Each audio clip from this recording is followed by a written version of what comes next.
asiknya ngasih spoiler, kita lupa memperkenalkan diri nih Kak. Perkenalkan, saya Ahmad Muhaimin dari Universitas Negeri Yogyakarta dan rekan saya Dani Permadi dari Universitas Widya Mataram sebagai MC pada pagi hari ini. Nah, selanjutnya saya akan membacakan susunan acara pada hari ini. Yang pertama pembukaan, yang kedua pembacaan ayat suci Al-Quran, yang ketiga sambutan dari Direktur CES Jogja 2021, yang keempat penyampaian materi 1, yang kelima penyampaian materi 2, keenam pembacaan kelompok kepakaran dan FGD oleh kakak-kakak mentor, serta yang ketujuh penutup. Teman-teman, sebelum beralih menuju kegiatan selanjutnya, mari kita buka acara pada pagi hari ini dengan berdoa agar kegiatan kita berjalan lancar. Berdoa disilahkan.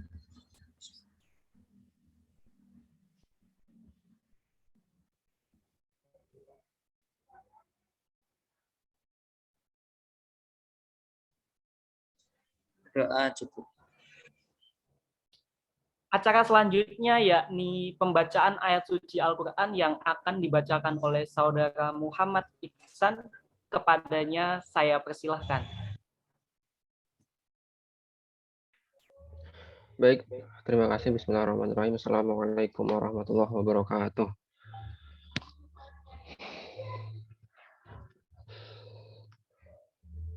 A'udzu billahi minasy syaithanir rajim.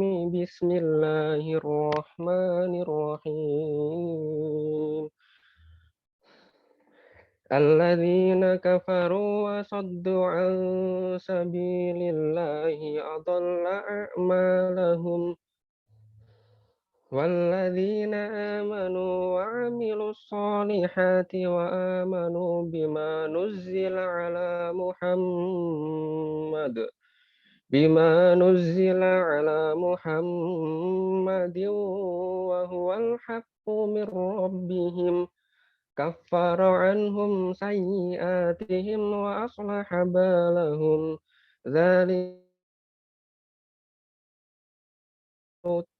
ذلك بأن الذين كفروا اتبعوا الباطل وأن الذين آمنوا اتبعوا الحق من ربهم كذلك يضرب الله للناس أمثالهم فإذا لقيتم الذين كفروا فضرب الرقاب حتى إذا أثخنتموهم فشدوا الوثاق فإما منا بعد وإما فداء حتى تضع الحرب أوزارها ذلك ولو يشاء الله لانتصر منهم ولكن ليبلو بعضكم ببعض والذين قتلوا في سبيل الله فلن يضل أعمالهم سيهديهم ويصلح بالهم ويدخلهم الجنة عرفها لهم يا أيها الذين آمنوا إن تنصروا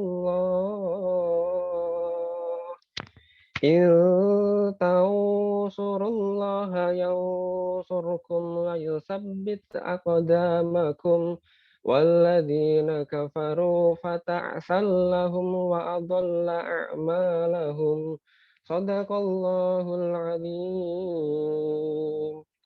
Assalamualaikum warahmatullahi wabarakatuh.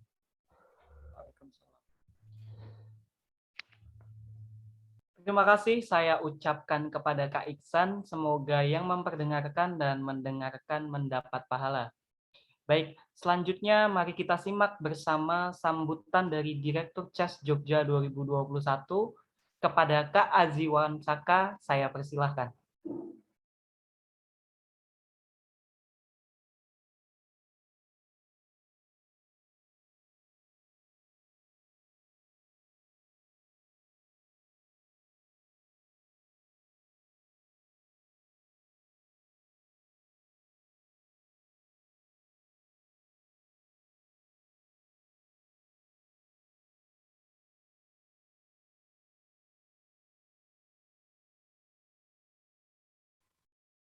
Baik, karena Direktur CES Jogja sedang berhalangan, maka akan saya wakilkan selaku Ketua Panitia dari Catering Cendekia Muda.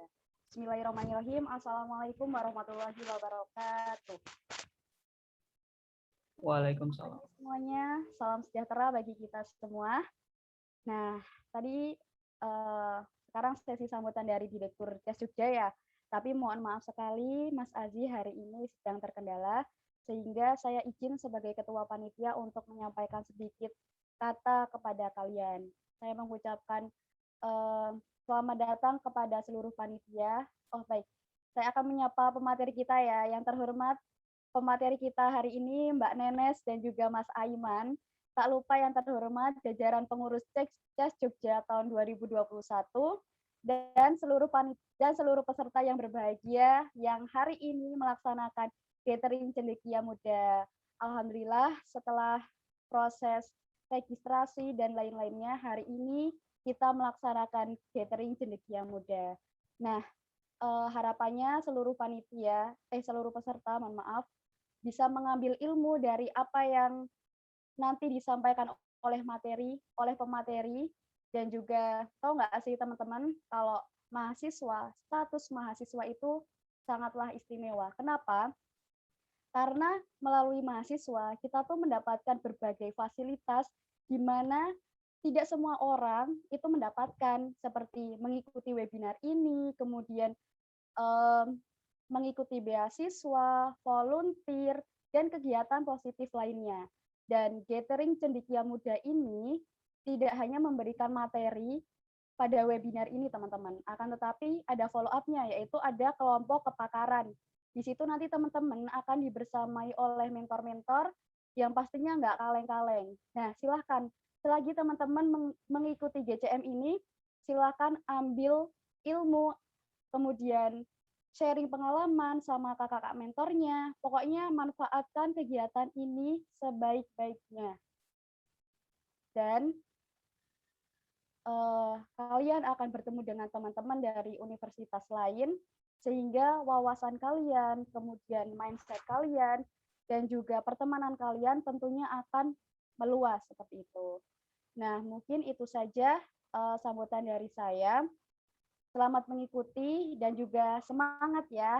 Sekian dari saya, banyak kekurangan mohon maaf. Wabillahi taufik wal hidayah. Wassalamualaikum warahmatullahi wabarakatuh.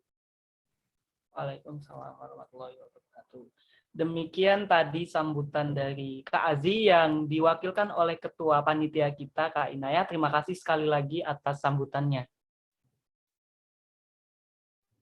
Oke, memasuki acara inti, ya ini penyampaian materi ya. Pastinya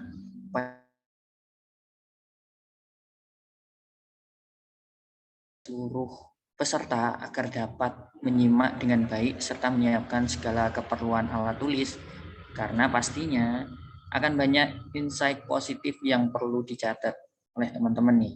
Perlu kita perhatikan pula adab dalam perform online. Diharapkan seluruh peserta untuk dapat mengaktifkan kamera dan mengaktifkan mikrofon ketika sesi penyampaian materi dan mengaktifkan mikrofon apabila dipersilakan.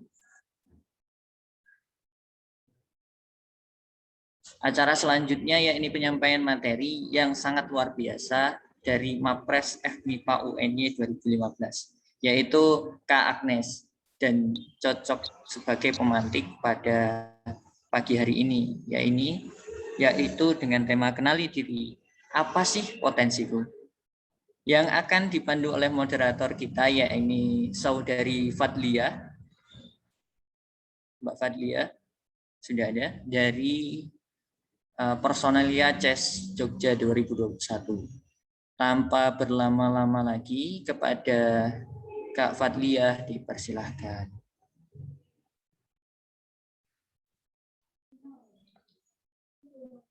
Oke, cek suaranya terdengar ya? Terdengar, Kak. Oke, baik. Terima kasih kepada Kak Dani dan Kak Ahmad atas waktu dan kesempatannya. Baik, bismillahirrahmanirrahim. Assalamualaikum warahmatullahi wabarakatuh. Selamat pagi teman-teman semuanya. Salam sejahtera bagi kita semua. Salam Om Swastiastu, Namo Buddhaya, salam kebajikan. puji syukur kehadirat Tuhan Yang Maha Esa atas berkat rahmat dan hidayahnya lah kita bisa dipertemukan pada forum Gathering Cendekia Muda pada pagi hari ini dengan keadaan insya Allah sehat walafiat. Oke, baik teman-teman semuanya. Pasti teman-teman di sini udah nggak sabar lagi gitu ya untuk mendengarkan materi yang sangat membuat penasaran kayak gitu ya. Sebenarnya tuh apa sih potensi aku kayak gitu. Pasti yang sudah bertanya-tanya kemudian penasaran. Nah, sebelumnya dari Fadia mau cek semangatnya dulu nih. Mau cek semangat peserta. Boleh teman-teman pakai fitur-fitur yang kece-kece itu ya yang ada di Zoom, atau misalkan boleh di kolom chat bilang saya siap Kak gitu, saya hari ini semangat gitu. Boleh ya apresiasi ekspresikan apa yang teman-teman rasakan pada pagi hari ini. Oke, yuk teman-teman.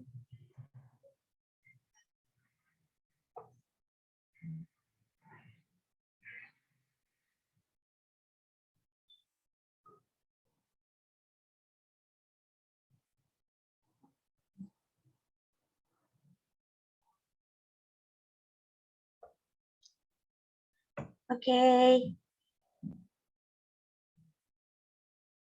Oke, siap Kak, semangat. Oke, baik. Terima kasih buat teman-teman yang sudah mengekspresikan apa yang dirasakan seperti itu ya.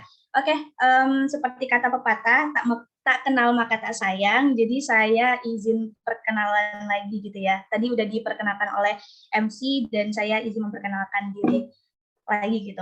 Baik, perkenalkan saya Fadlia, staf dari Personalia CES tahun 2021 yang akan membersamai teman-teman pada materi pertama dengan judul kenali diri apa sih potensiku, yang akan dibersamai oleh pemateri kece kita yaitu Kak Dwi Agnes Stianingrum seperti itu.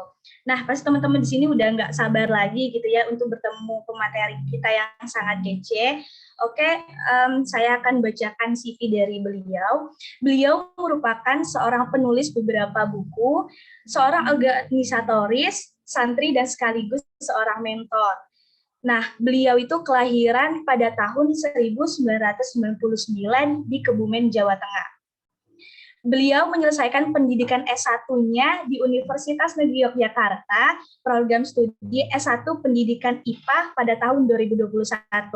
Jadi kakaknya ini baru lulus seperti itu ya. Jadi sebagai mahasiswa terus udah lulus, nanti boleh deh teman-teman gitu ya bertanya selama beliau kuliah itu apa saja yang udah dilakukannya untuk mengenali potensi dirinya seperti itu. Nah, di sini banyak banget ya, mulai dari organisasi yang diikutin itu, ada sebagai staf divisi akademik dan riset CES Jogja tahun 2020-2021, sebagai lokus pendidikan dan literasi KAMMI UNY tahun 2020-2021, staf riset dan jurnalistik Nalar Pemuda Indonesia tahun 2020-2021, dan yang sekarang nih di CES Jogja di tahun sekarang sebagai Wakil Direktur CES Jogja untuk tahun 2021-2022. Nah, terus juga itu kan teman-teman ada ya di pamfletnya tuh penulis 9 buku gitu. Nah, ini ada beberapa karya bukunya. Yang pertama itu Yakin Nggak Mau Nyantri, terbitan tahun 2020. Kemudian Hikmah Cinta Rumah Cahaya, itu tahun 2021. Kemudian Melangitkan Impian tahun 2021, dan masih banyak lagi ya buku-buku yang udah diterbitkan oleh beliau, itu Masya Allah banget ya. Kemudian ada nih karya ilmiah yang terbaru yaitu Pop-up Science Qurani atau POKI, integrasi sains dan Quran dalam dongeng anak sebagai media pembelajaran karakter untuk memperbaiki akhlak generasi. Itu ngena banget ya teman-teman. Dan yang tidak kalah kerennya lagi prestasi-prestasi beliau. Ini Fadia nggak mungkin ya bacain semuanya karena banyak banget capaian-capaian dari prestasi beliau, dan ini salah beberapa gitu.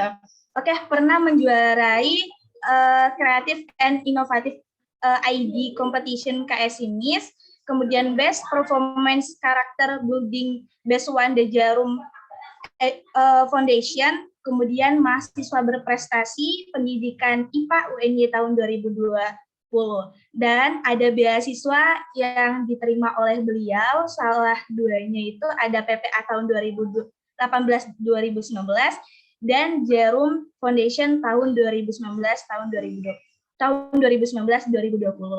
Itu udah kece banget ya, pasti teman-teman nggak sabar. Tanpa berbasa-basi lagi, tanpa berlama-lama lagi, kita sambut pemateri kece kita pada pagi hari ini, Kak Dwi Agnes Tianingrum. Assalamualaikum Kak Agnes. Masya Allah, Waalaikumsalam, Kak Fadlia. Semangat sekali kamu, Fat. Alhamdulillah, ya gimana kabarnya Kak Agnes? Alhamdulillah, biasa baik ya. Oke, Masya Allah. Ya, ini panggilnya apa nih, kakak, ibu, atau enggak, atau apa ini? Kak Agnes aja, Kak Fadlia. Oke, Kak Agnes, siap ya? Biar lebih akrab gitu ya, Kak Agnes ya? Bener. Siap. Oke, tadi karena udah disapa juga, teman-teman udah pada nggak sabar, langsung aja ya Kak Agnes ya, untuk menyampaikan materi, kenali diri, apa sih potensi kepada Kak Agnes, dipersilakan. Baik, terima kasih untuk Kak Fadlia ya yang sudah menjadi perantara Kak Agnes di sini gitu ya, menjadi moderator yang sangat ceria ya hari ini ya, Fadlia ya. Sebelumnya suara Kak Agnes terhubung dengan jelas nggak ya? Jelas? Oke, kalau jelas kasih jempol. Oke, jelas. Alhamdulillah. Ya, oke. Kalau gitu ini Kak Agnes coba oke, Itna. Kak Agnes izin share screen, tapi sepertinya masih di disable ya. Boleh diizinkan untuk share screen?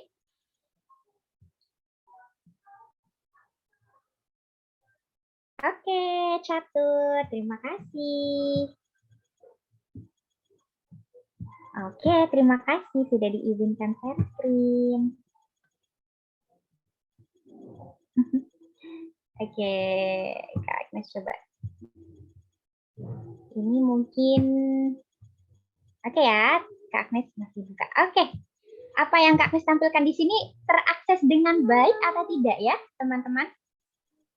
Terakses, Kak, jelas. Oke, alhamdulillah.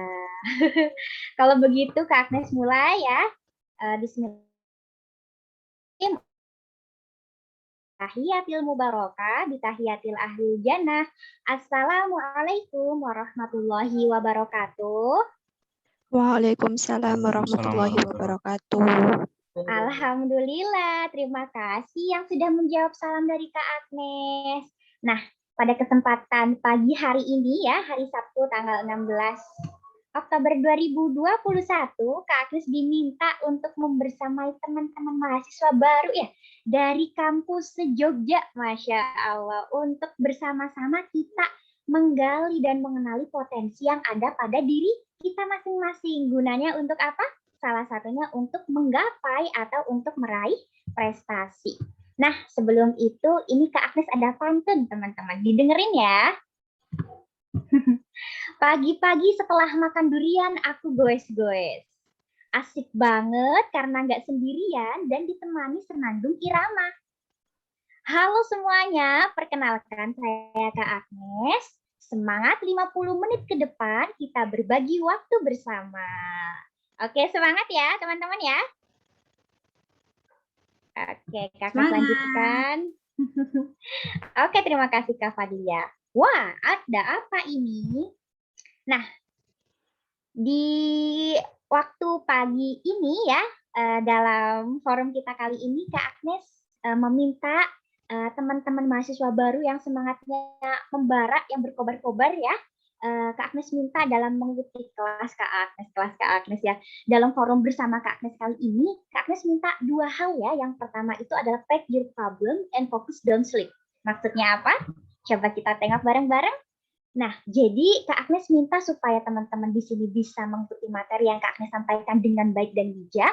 Kak Agnes minta untuk membungkus masalah teman-teman dulu ya. Bukan dibuang ya, tapi membungkus masalah teman-teman dulu kayak gitu ya. Masalah mahasiswa baru itu apa aja sih Kak Agnes? Misal dikejar deadline tugas ya, dipikirnya nanti dulu ya setelah forum sama Kak Agnes selesai ya, laporan praktikum juga ya, nanti ya dikerjakannya ya, mikirnya ya. Terus apa lagi? Adaptasi jadi maba. Udah nanti diselesaikannya nanti dulu. Ini kita bersama Kak Agnes dulu ya, bersama GCM dulu. Manajemen waktu yang kurang tertata. Oke, nanti dulu ya. Insecure dengan teman. Nanti masalahnya kita atasi bareng-bareng ya. Dan yang lain-lain. Jadi supaya bisa lebih fokus dan supaya bisa menerima apa yang Kak Agnes sampaikan ini bisa diterima dengan baik, harapannya nih ya teman-teman itu membungkus masalahnya dulu kayak gitu ya, bukan dibuang. Masalah itu bukan dibuang tapi harus diselesaikan. Oke, itu untuk yang pertama ya. Kemudian yang kedua apa Kak Agnes? Yang kedua itu adalah Kak Agnes minta untuk apa? Membiarkan pikiran berkelana atau memaksakan diri untuk melakukan lebih dari satu hal di satu waktu hanya akan membuat tugas terbengkalai. Jadi maksudnya Kak Agnes minta teman-teman untuk fokus dulu di sini kayak gitu ya. Jangan pikirannya kemana-mana kayak gitu ya. Dan boleh ditemani dengan minum kayak gitu ya. Boleh ditemani dengan cemilan kayak gitu kalau ada ya. Oke, kita let's begin. Kita mulai. Yang pertama, mengenali potensi gitu ya di sini. Mengenali potensi pentingnya apa kayak gitu ya. Oke, kira-kira ada yang tahu nggak sih mengenali potensi itu pentingnya apa? Kita jawab bareng-bareng. Oke, di sini Kak Agnes ada pertanyaan kayaknya. Siapa saya? Kayak gitu ya. Siapa saya? Oke, tanda tanya di sini ya. Jelas ya apa yang Kak Agnes tampilkan kan di sini? Oke, jelas. Kak Agnes lanjutkan. Pertanyaannya siapa saya? Kayak gitu ya. Siapa saya? Maksudnya siapa saya? Siapa kalian? Kayak gitu. Oke, Kak Agnes tanya. Nanti bisa dijawab di kolom komentar ya. Apakah benar ini saya? Oke, ini benar? Kalian bukan? Bisa dijawab? Ya atau tidak? Iya atau bukan? Ya atau tidak? Bisa dijawab di kolom komentar? Atau boleh deh cara voice? Bukan, oke, bukan. Kata Fitri bukan ya. Oke, kata Novi bukan. Kata Nabila bukan. Oke, kalau bukan kita lanjutkan ke slide berikutnya ya. Terus kalau bukan, atau seperti inikah saya? Bener ini saya? Bener ini kalian bukan? Boleh dijawab lagi di kolom komentar. Kak Agnes lihat dulu. Oh, bukan Kak, bukan. Oke, bukan ya. Jadi bukan ya. Oke, kata Yuni bukan. Kata Anselmus bukan. Kata Levi hanya seperti. Oke. Hanya seperti ya. Kak Agnes lanjutkan ya. Terus atau ini adalah saya? Ini adalah kalian atau bukan ya? Coba kita tengok bersama. Kemudian teman-teman langsung ya jawab di kolom komentar. Ya atau bukan? Ini kalian atau bukan?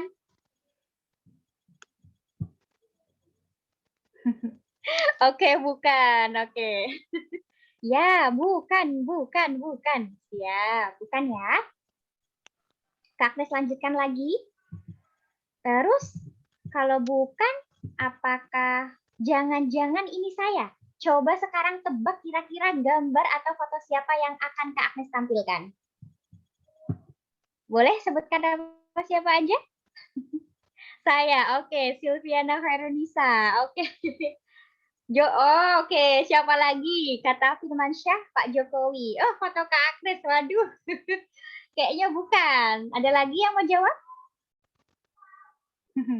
Oke, kita lihat bersama-sama ya foto siapa yang akan tampil.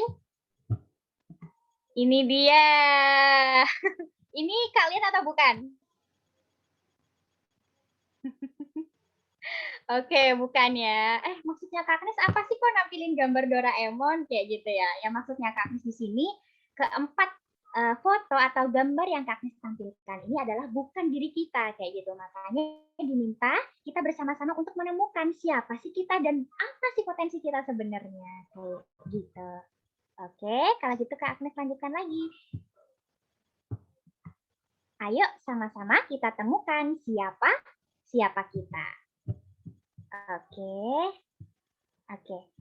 Mengenali diri untuk menemukan potensi ya, untuk menemukan potensi. Nah, Oke, Kak Agnes mau ngomong apa ya?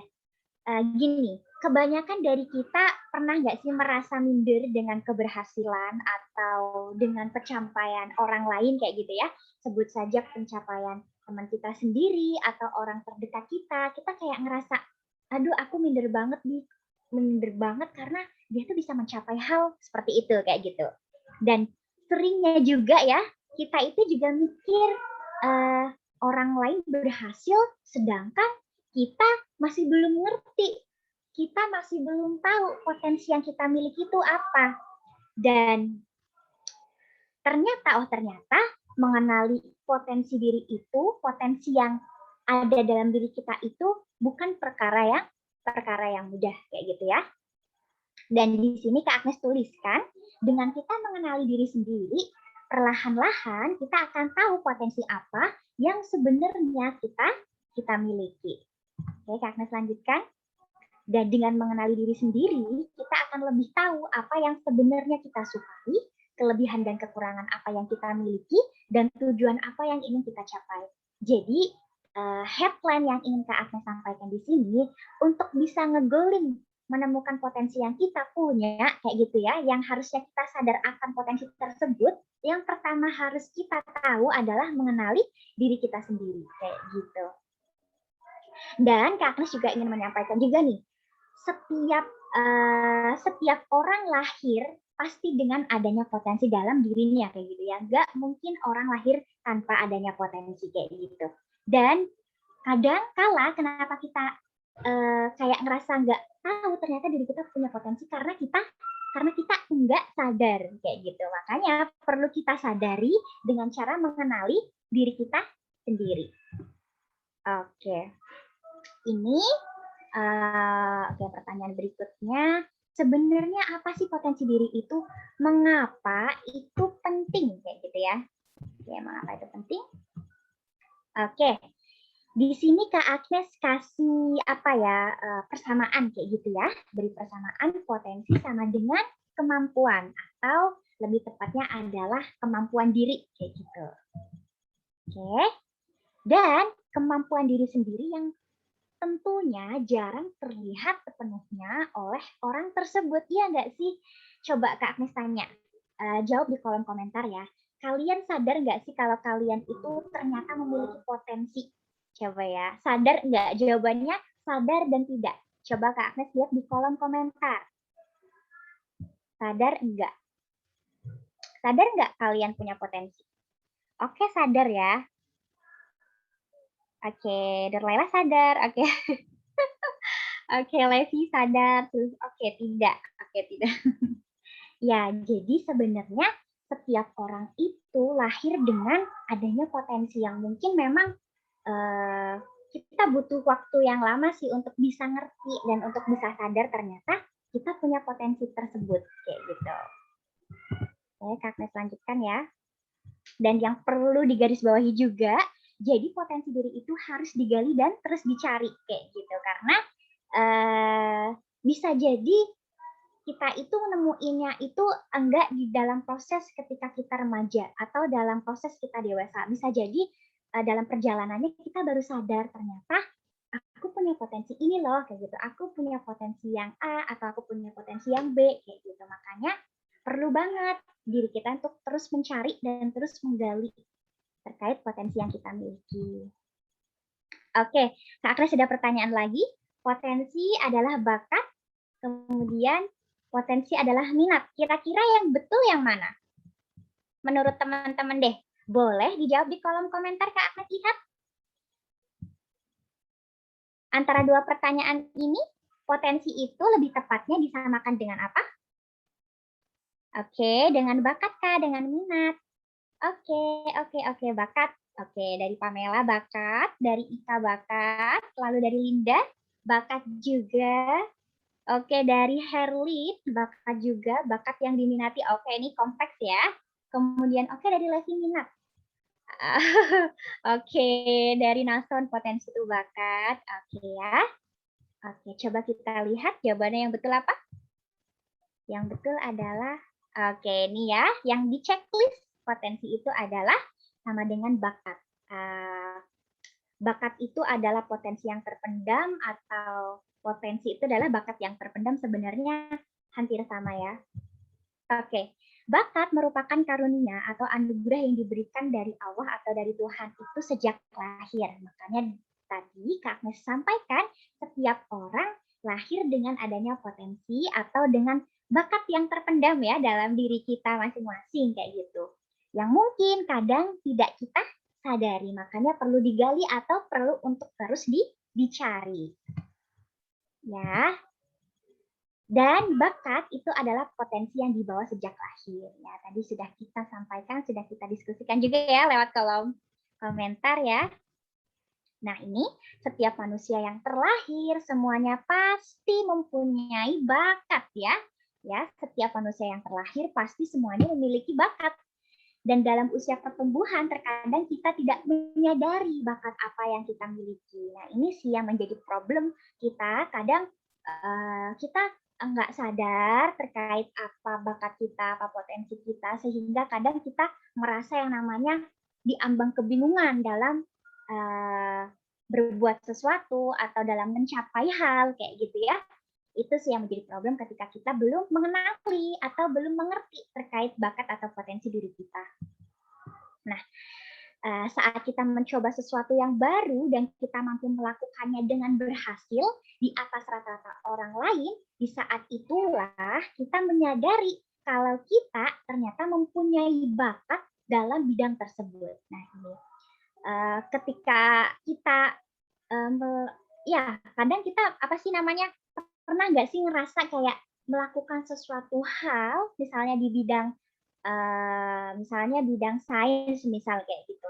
Terus tiba-tiba kayak kita berhasil aja dalam bidang tersebut kayak gitu. Padahal bisa jadi kita kayak kurang menyenangi hal tersebut kayak gitu ya. Tapi bisa berhasil. Nah, bisa jadi itu adalah bakat kita kayak gitu. Meskipun kita kurang senang atau kurang meminati bidang tersebut kayak gitu ya. Tapi juga ada sih yang memang bakat dan minatnya itu saling berkorelasi kayak gitu. Oke, ini Kak Agnes bahas juga ya terkait minat. Minat itu apa sih Kak? Minat itu adalah kecenderungan hati untuk menyukai suatu hal kayak gitu. Kalau bakat tadi kan potensi ya atau hal yang terpendam ya, yang diberikan oleh Allah atau Tuhan sejak lahir gitu, yang menonjol dalam diri kita. Sedangkan minat adalah kecenderungan hati dalam menyukai hal atau dalam menyenangi suatu hal. Nah, minat sendiri itu dibuktikan dengan perasaan senang dan rasa puas atas capaian yang dihasilkan. Oke, nah ada 3 hal yang ingin Kak Agnes paparkan juga. Yang pertama itu adalah bakat dapat mempengaruhi seseorang untuk minat terhadap suatu hal. Ini yang pertama ya. Ini yang pertama, terkadang memang ada bakat yang ada dalam diri kita kayak gitu yang memang itu mempengaruhi minat kita terhadap suatu hal. Jadi mereka itu saling berkorelasi ya antara bakat dan minat kayak gitu. Misal Kak Agnes itu misalnya nulis gitu ya, misalnya nulis. Kak Agnes ternyata baru sadar nih, nulis itu menurut Kak Agnes tuh kayak ngalir aja, gampang aja kayak gitu ya. Nah, Kak Agnes definisikan itu sebagai kayaknya bakat aku memang nulis deh kayak gitu. Dan kemudian kenapa bisa seneng ya? Ya karena menyenangkan, ternyata membuat rasa bahagia dan nggak jadi beban kayak gitu. Nah, itu bisa didefinisikan sebagai minat juga kayak gitu. Jadi bakat dan minatnya dalam hal dunia tulis-menulis itu berkorelasi. Tapi yang kedua, terkadang seseorang belum tentu mengetahui bahwa ia memiliki bakat di suatu bidang, ia hanya minat terhadap bidang tersebut tanpa diketahui apakah ia berbakat di bidang yang sama. Jadi untuk kasus yang kedua adalah di mana ketika seseorang ini dia tuh belum paham dan belum mengerti terkait bakat atau potensi yang dia miliki, tetapi dia merasa senang atau meminati sesuatu bidang, misalnya sebut saja dia senang dalam baca buku sejarah semisal, tapi dia ngerasa belum mengerti ada bakat sejarah di situ kayak gitu, tapi dia senang baca buku sejarah, ya bisa jadi memang minatnya itu di dalam dunia persejarahan kayak gitu ya. Kemudian kasus yang ketiga, terkadang bakat dan minat itu tidak sejalan. Ada orang yang berbakat di suatu bidang, tapi dia tidak meminati bidang tersebut. Begitu juga sebaliknya, kayak gitu ya. Jadi di sini dia itu punya bakatnya A dan minatnya tuh B, kayak gitu ya. Terus dalam suatu bidang tertentu kayak gitu ya, sebut saja tadi di bidang A gitu ya, di bidang A yang memang dia bakat di situ, tapi dia nggak minat di situ ya, gimana ya? Itu berarti bertolak belakang. Tapi sebenarnya nggak salah sih, nggak salah ketika bakat dan minat itu tidak linear gitu ya. Yang perlu disadari adalah ketika kita sudah sadar terkait bakat kita, untuk bisa menghasilkan sesuatu atau untuk bisa berhasil dengan bakat atau potensi kita adalah terus digali dan terus dilatih, terus dipupuk. Sama halnya dengan minat sih. Cuman kalau minat, ketika memang kita memilih minat kita untuk yang dipilih untuk lebih ditonjolkan, otomatis porsinya harus lebih besar. Karena minat ini dia itu bukan dibawa sejak lahir, melainkan melalui proses perjalanan kehidupan kita baru menemukan yang namanya minat. Makanya porsi atau kita butuh effort yang lebih nih untuk bisa menghasilkan sesuatu melalui minat yang kita geluti, kayak gitu.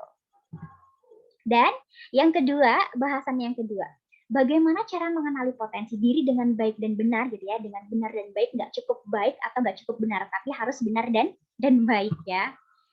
Oke, di sini Kak Agnes akan jelaskan ya. Yang pertama, untuk mengenali potensi diri kita adalah yang nomor pertama adalah kenali aktivitas favorit kayak gitu ya. Coba sekarang kita renungkan atau kita coba refleksikan gitu ya pada diri kita. Kira-kira aktivitas atau kegiatan apa sih yang menjadi favorit dalam diri kita kayak gitu ya? Aktivitas apa sih yang sering dan hobi apa sih yang sering kita lakukan kayak gitu semisal. Kayak gitu ya. Coba sekarang kita buka pikiran kita, kemudian kita kenali aktivitas favorit kita, dan coba kita lihat sesuatu apa sih yang kita gemari, sesuatu apa sih yang kita senangi, kayak gitu. Misalnya ini Kak Agnes contohkan, misalnya ya, sejak kecil ada anak yang dia misalnya suka baca buku sejarah, kemudian bisa jadi nanti ke depannya dia akan memilih pekerjaan atau bidang ilmu yang ada kaitannya dengan sejarah. Sebut saja misal guru sejarah, atau ahli sejarah, atau arkeolog, atau bisa jadi dalang, kayak gitu ya. Itu dari aktivitas favorit membaca buku sejarah, kayak gitu ya. Oke, Kak Agnes lanjutkan lagi. Yang kedua adalah cari tahu kepandaian kita, gitu ya. Cari tahu kepandaian kita apa. Nah, gimana sih cara mencari tahu kepandaian kita ya gitu ya. Nah, ternyata ketika kita mencari tahu kepandaian kita itu sama aja kita sedang mempermudah jalan kita untuk mengetahui potensi diri kita. Nah, mungkin bisa jadi juga kepandaian ini itu berseberangan dengan apa yang kita inginkan gitu ya. Misalnya ada orang yang memang dia bakatnya di ilmu sains kayak gitu ya, di keilmuan atau di sains, tapi dia kenapa nggak bisa senang belajar sains gitu ya? Bisa jadi memang faktornya faktor belajar yang salah atau hal yang lain-lain. Tapi setelah didalami ternyata memang kepandaiannya atau yang menonjol dari diri dia adalah memang bakat keilmuan atau dalam dunia sains tersebut. Cuman saja dia itu kurang menyenangi hal tersebut kayak gitu. Gitu ya. Jadi gitu. Kemudian yang kedua, nah ini bisa banget dilakukan oleh teman-teman ya, bertanya kepada orang lain kayak karena kalau semisal ditanya diri kita sendiri, bisa jadi diri kita sendiri nggak bisa menjawab terkait apa sih bakat aku, apa sih potensi aku, kayak gitu ya. Makanya kita butuh bantuan orang lain, kita butuh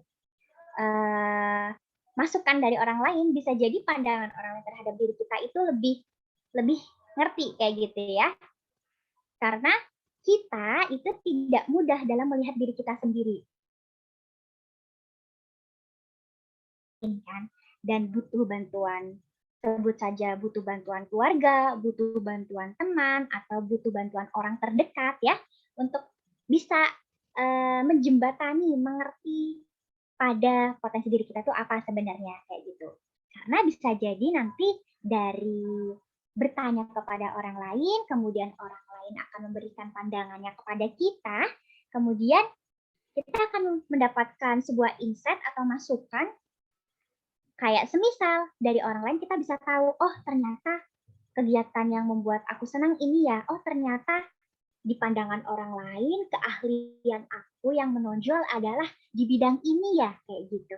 Oh ternyata menurut pandangan orang lain ketika aku melakukan bidang B, aku terlihat bahagia ya. Oh ternyata ketika aku bertanya kepada orang lain, kemudian orang lain menjawab, ternyata sikap-sikap yang aku lakukan di bidang C, aku merasa senang kayak gitu. Nah, dari situ muncullah diskusi dan dari situ muncullah apa? Jalan memudahkan mencari tahu potensi kita lewat jembatan bertanya kepada orang lain kayak gitu ya. Kemudian Kak Agnes lanjutkan. Yang keempat ya adalah kenali potensi yang dominan ya. Karena bisa jadi kita memiliki potensi yang mungkin dirasa lebih dari satu atau banyak kayak gitu ya, ibarat kata banyak. Tapi sayangnya nih potensi yang banyak itu belum mateng kayak gitu ya. Kebanyakan potensi yang kita miliki, semisal sebut saja ada 3 potensi nih yang sudah kita tahu dan kita sadari, tapi semuanya tuh belum mateng dan jatuhnya kita jadi bingung sendiri kayak gitu ya. Semisal Kak akan sebutkan, misalnya masak, kemudian apalagi traveling, kemudian olahraga, kayak gitu ya. Itu menjadi hobi yang kita lakukan, yang kita senangi dalam waktu yang bersamaan, semisal kayak gitu. Itu kita anggap sebagai potensi kita yang banyak, kayak gitu. Nah, jika dirasa itu sama gitu ya, kita perlu untuk belajar lagi dalam memperdalam keahlian dan tentunya kita diminta untuk menentukan mana sih potensi yang dominan gitu ya dari ketiga-tiganya kayak gitu. Karena harapannya dengan kita ngerti potensi apa yang dominan, kita bisa mengasah di situ lebih lagi gitu. Dengan harapannya apa? Dengan harapan akan mencapai keberhasilan yang lebih optimal atau lebih maksimal. Kayak gitu. Kemudian Kak Agnes lanjutkan, yang nomor 5 adalah tingkat kreativitas yang tinggi. Jadi ternyata teman-teman, daya kreativitas itu membantu kita untuk menemukan atau untuk mengenali potensi kita. Misalnya, dalam mengaplikasikan sebuah kreativitas yang kita miliki, itu secara tidak langsung terimplikasi ada potensi kita yang susah kita raba, semisal. Misalnya, kita suka menghias kayak gitu. Bisa jadi itu menjadi potensi kita dengan jalan kreativitas kita dalam menghias yang mungkin nantinya ke depannya kita bisa memilih jenjang karir menjadi desainer kayak gitu. Semisal kayak gitu ya.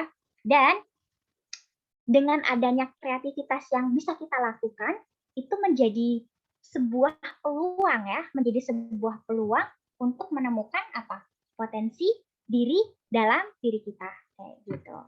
Kemudian yang keenam itu adalah konsultasi gitu ya.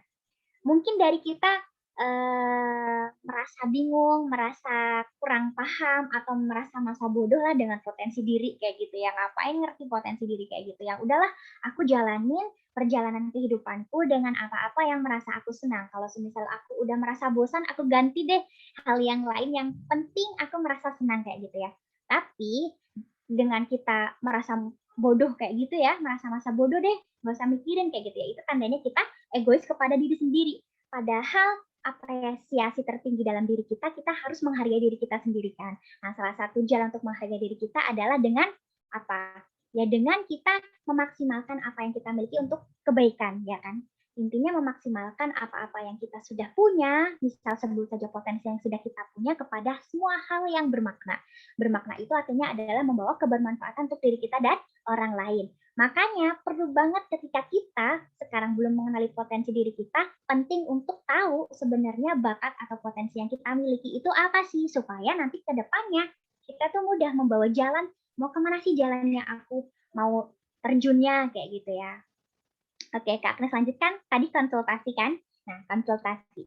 Nah, mungkin dari kita banyak yang lebih suka atau lebih senang bercerita atau curhat kepada orang yang lebih pakar kayak gitu ya.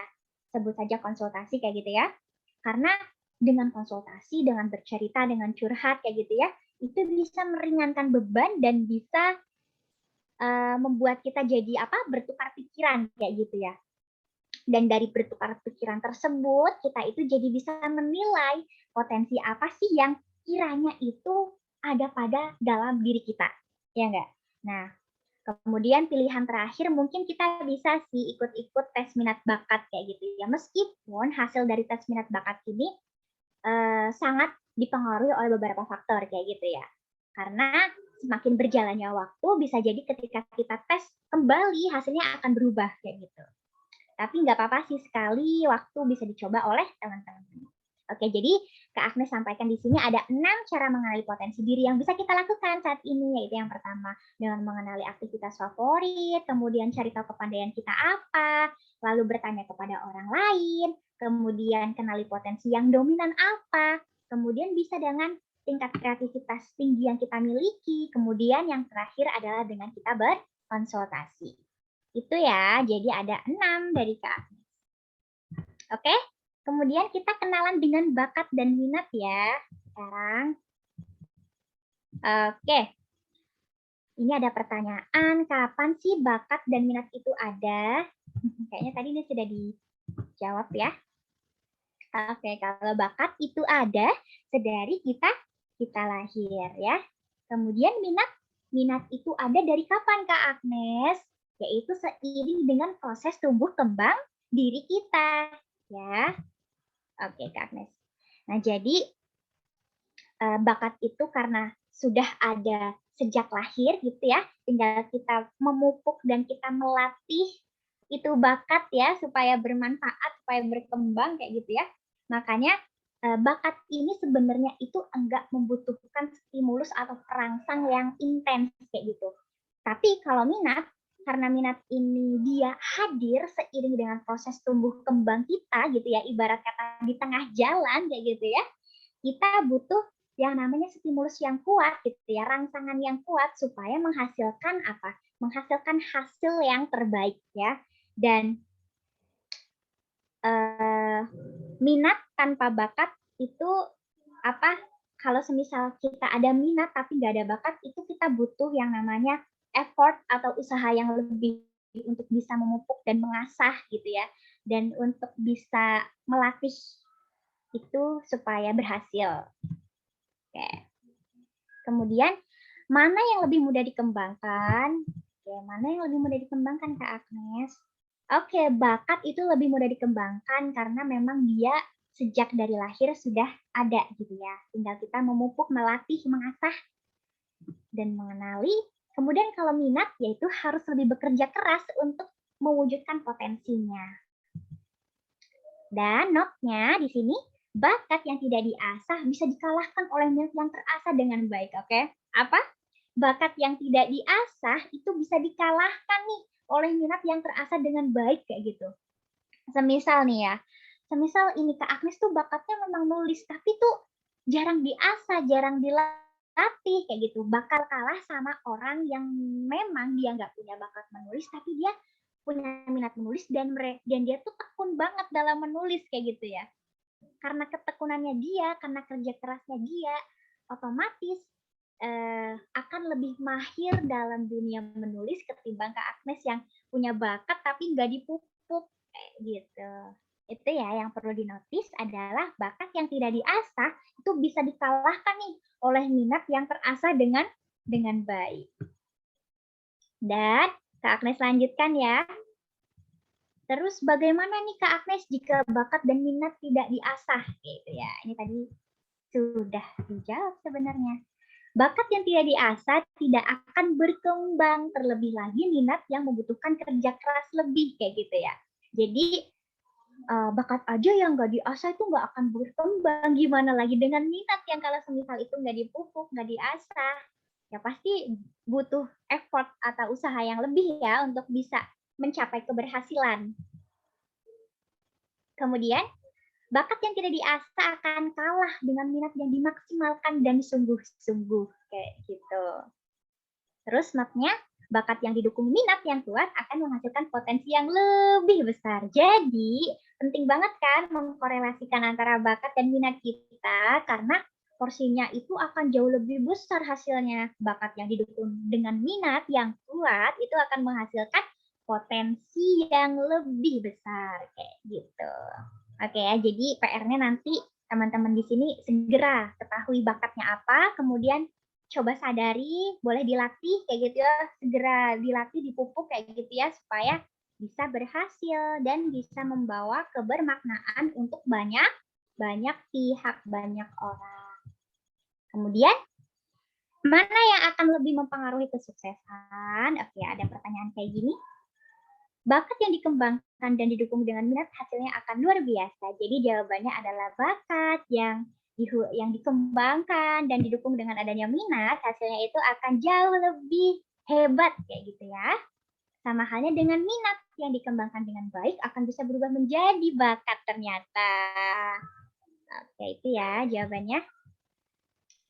Kita juga harus menghargai sekecil apapun pencapaian yang telah kita raih. Hindarilah membandingkan diri sendiri dengan orang lain. Nah, ini ya yang perlu kita sadari, hindarilah membandingkan diri sendiri dengan orang lain. Karena pada dasarnya kemampuan atau bakat dan minat seseorang pasti berbeda-beda. Jadi kita harus sekecil apapun cobalah hargai diri kita, apresiasi diri kita atas sekecil apapun pencapaian yang sudah kita raih. Oke.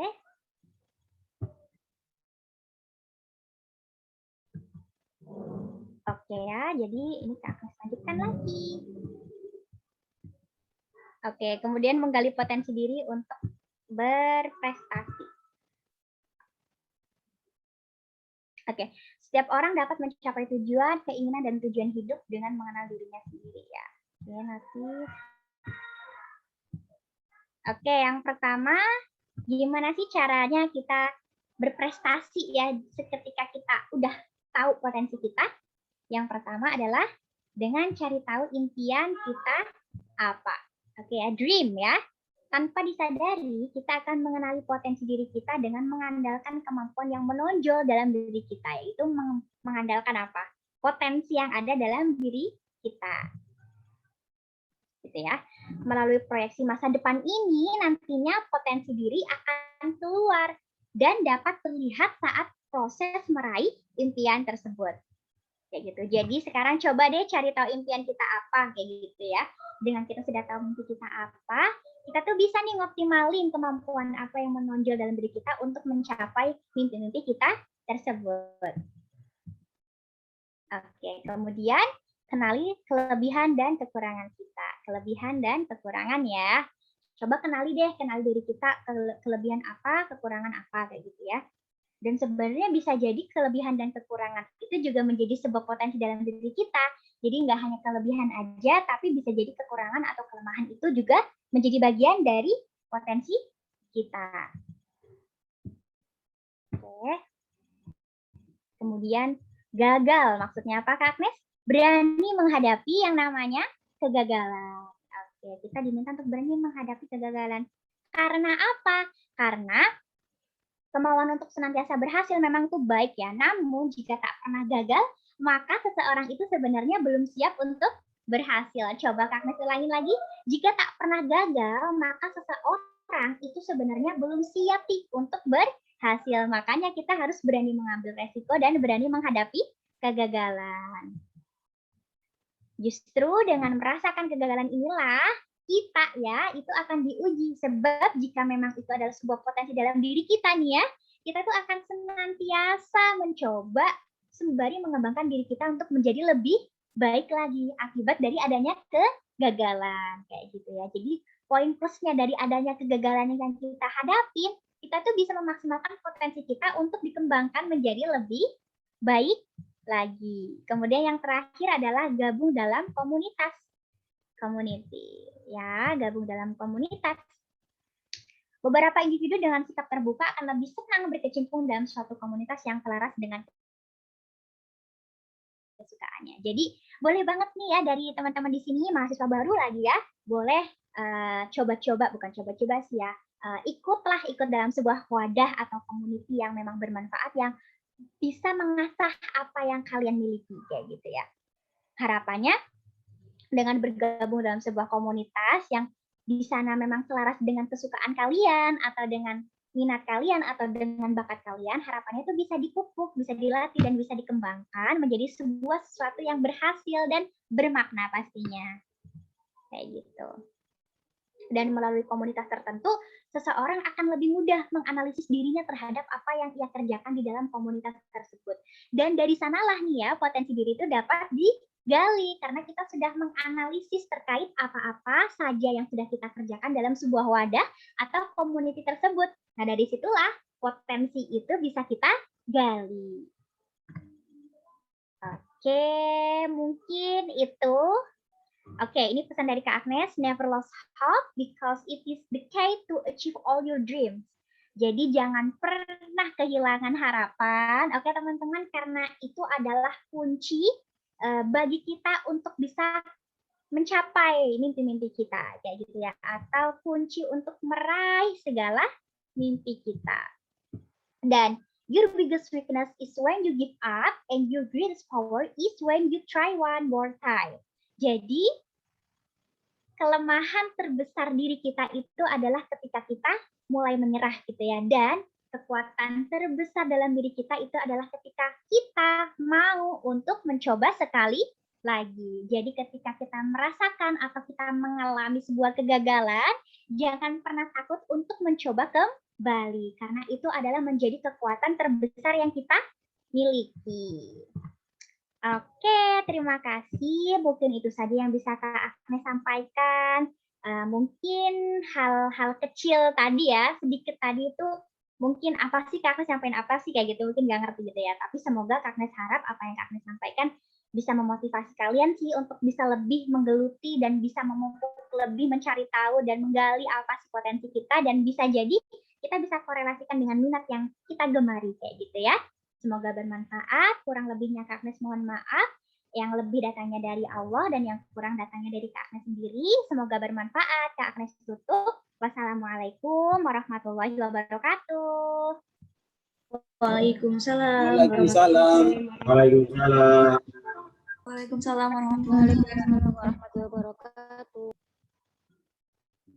Oke, baik, Masya Allah sekali ya materi yang sudah disampaikan oleh Kak Agnes terkait potensi diri seperti itu ya, mengenai minat dan bakat seperti itu. Oke, bener banget ya Kak Agnes, ini Fadlia bisa buat kasih feedback gitu. Fadlia juga merasakan bahwasannya itu kita tuh cukup sulit kalau misalkan kita mengenali potensi kita tuh dengan sendiri gitu. Tapi kita juga butuh orang lain, contohnya sekarang gitu ya. Dan yang terakhir itu gabung dalam komunitas. Nah itu juga sangat penting untuk mendukung dan meyakinkan kita, misalkan, oh ternyata bakat aku tuh ini gitu loh, dan aku bisa mengembangkan bakat aku di komunitas tersebut seperti itu. Nah, terus juga ketika kita gabung di dalam sebuah komunitas, kemudian juga kita cerita dengan orang lain, kita itu lebih yakin dengan potensi yang kita miliki. Karena apa? Orang-orang di sekitar kita pasti akan mendukung kita kayak gitu. Dan contohnya misalkan gabung dalam komunitas, dia akan memberikan, memfasilitasi kayak gitu, dalam artian kita bisa berkembang dan kita bisa mengembangkan potensi yang kita miliki. Seperti itu ya Kak Agnes ya. Dan tadi udah banyak banget ya yang disampaikan oleh Kak Agnes terkait minat dan bakat. Mungkin teman-teman masih bingung, ini aku minat bukan ya, apa ini bakat aku kayak gitu. Nah, oke, langsung saja, pasti teman-teman udah banyak pertanyaan seperti itu ya. Kita masuk ke sesi selanjutnya, yaitu sesi tanya jawab. Buat teman-teman yang ingin bertanya, boleh langsung raise hand atau ketik di kolom komentar seperti itu.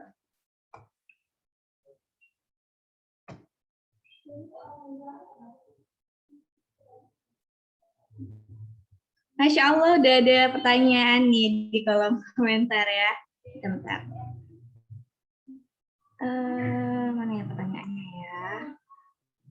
Oke, dari Sumantin Sitorus. Oke, Adi bacain. Kak mau tanya, ketika dalam mengetahui potensi dan minat dari bakat kita, maka kita harus dan bisa mengikuti organisasi yang kita inginkan. Tetapi ketika kita mencoba dan mengikuti kegiatannya, ternyata tidak lolos dan tidak diterima, padahal kita sudah ada minat untuk diikuti. Apakah itu disebut kegagalan yang baik atau malah kegagalan yang mungkin bukan kita punya? Seperti itu, Kak Agnes, bisa dijawab. Oke, terima kasih Kak Fadlia. Masya Allah pertanyaannya tuh kayak cerpen ya, panjang sekali. Dari Kak Sumantin ya, Masya Allah pertanyaannya Kak Sumantin. Halo, selamat pagi Kak Sumantin. Dipanggilnya siapa? Atin ya? Mantin, Kak. Oh laki-laki. Oke. Saya kira perempuan. Oke, maaf ya. Oke, tadi dipanggilnya siapa? Antin. Mantin, Kak. Oke, Kak Antin, Masya Allah. Oh, jadi kasusnya Kak Antin ini, dia tuh sudah tahu nih minat dan bakat dia, bakat dan minat Antin. Kemudian mau gabung dalam sebuah organisasi yang harapannya tuh bisa ngasah minat dan bakat Antin di organisasi tersebut, gitu ya, Antin ya. Tapi setelah daftar malah nggak diterima kayak gitu. Ya kan, Antin?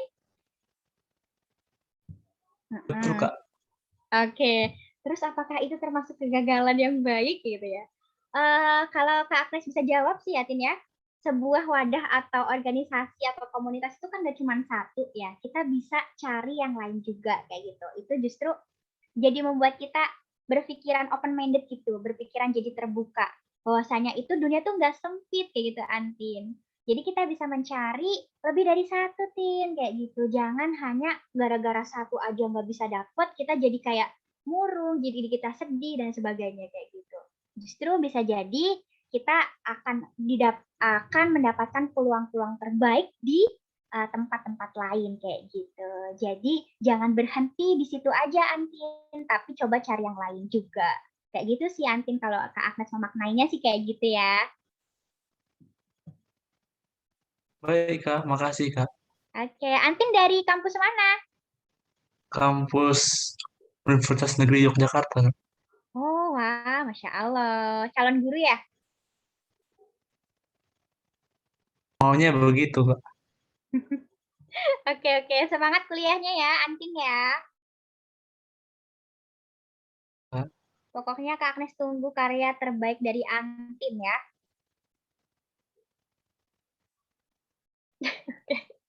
Oke, Kak Fadlia.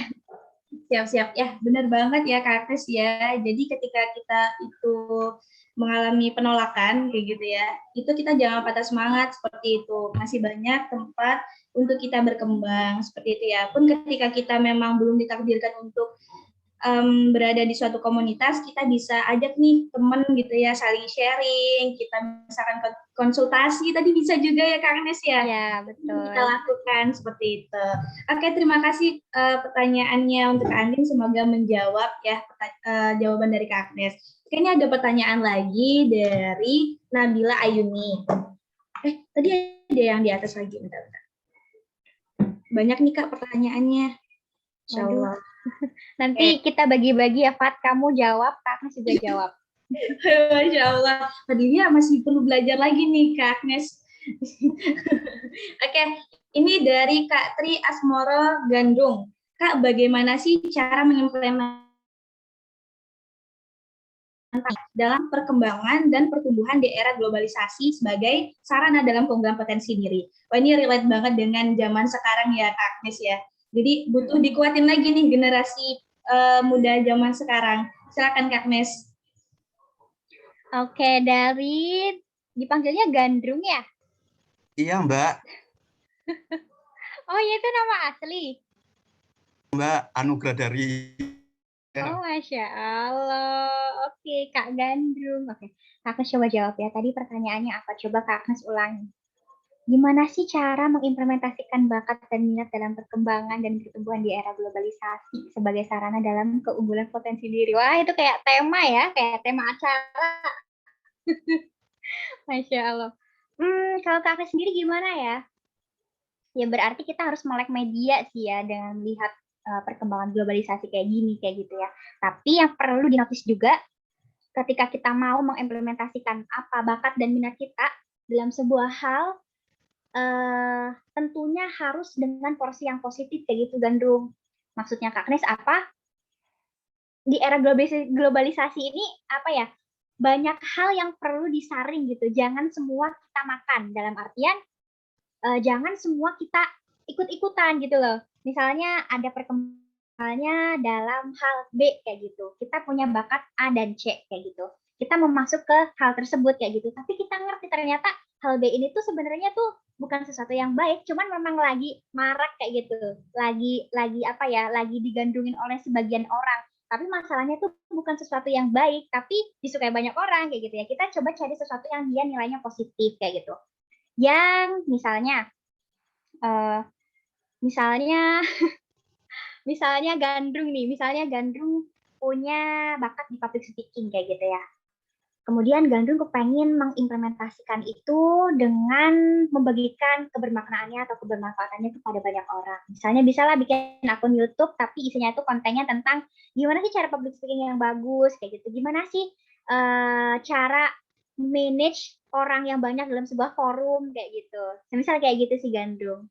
Jadi dalam era globalisasi ini coba cari sesuatu itu yang memang positif gitu ya. Karena Kak Agnes lihat sih butuh banyak yang disaring, butuh banyak hal yang harus disaring dulu kayak gitu. Jangan cuman ikut-ikutan.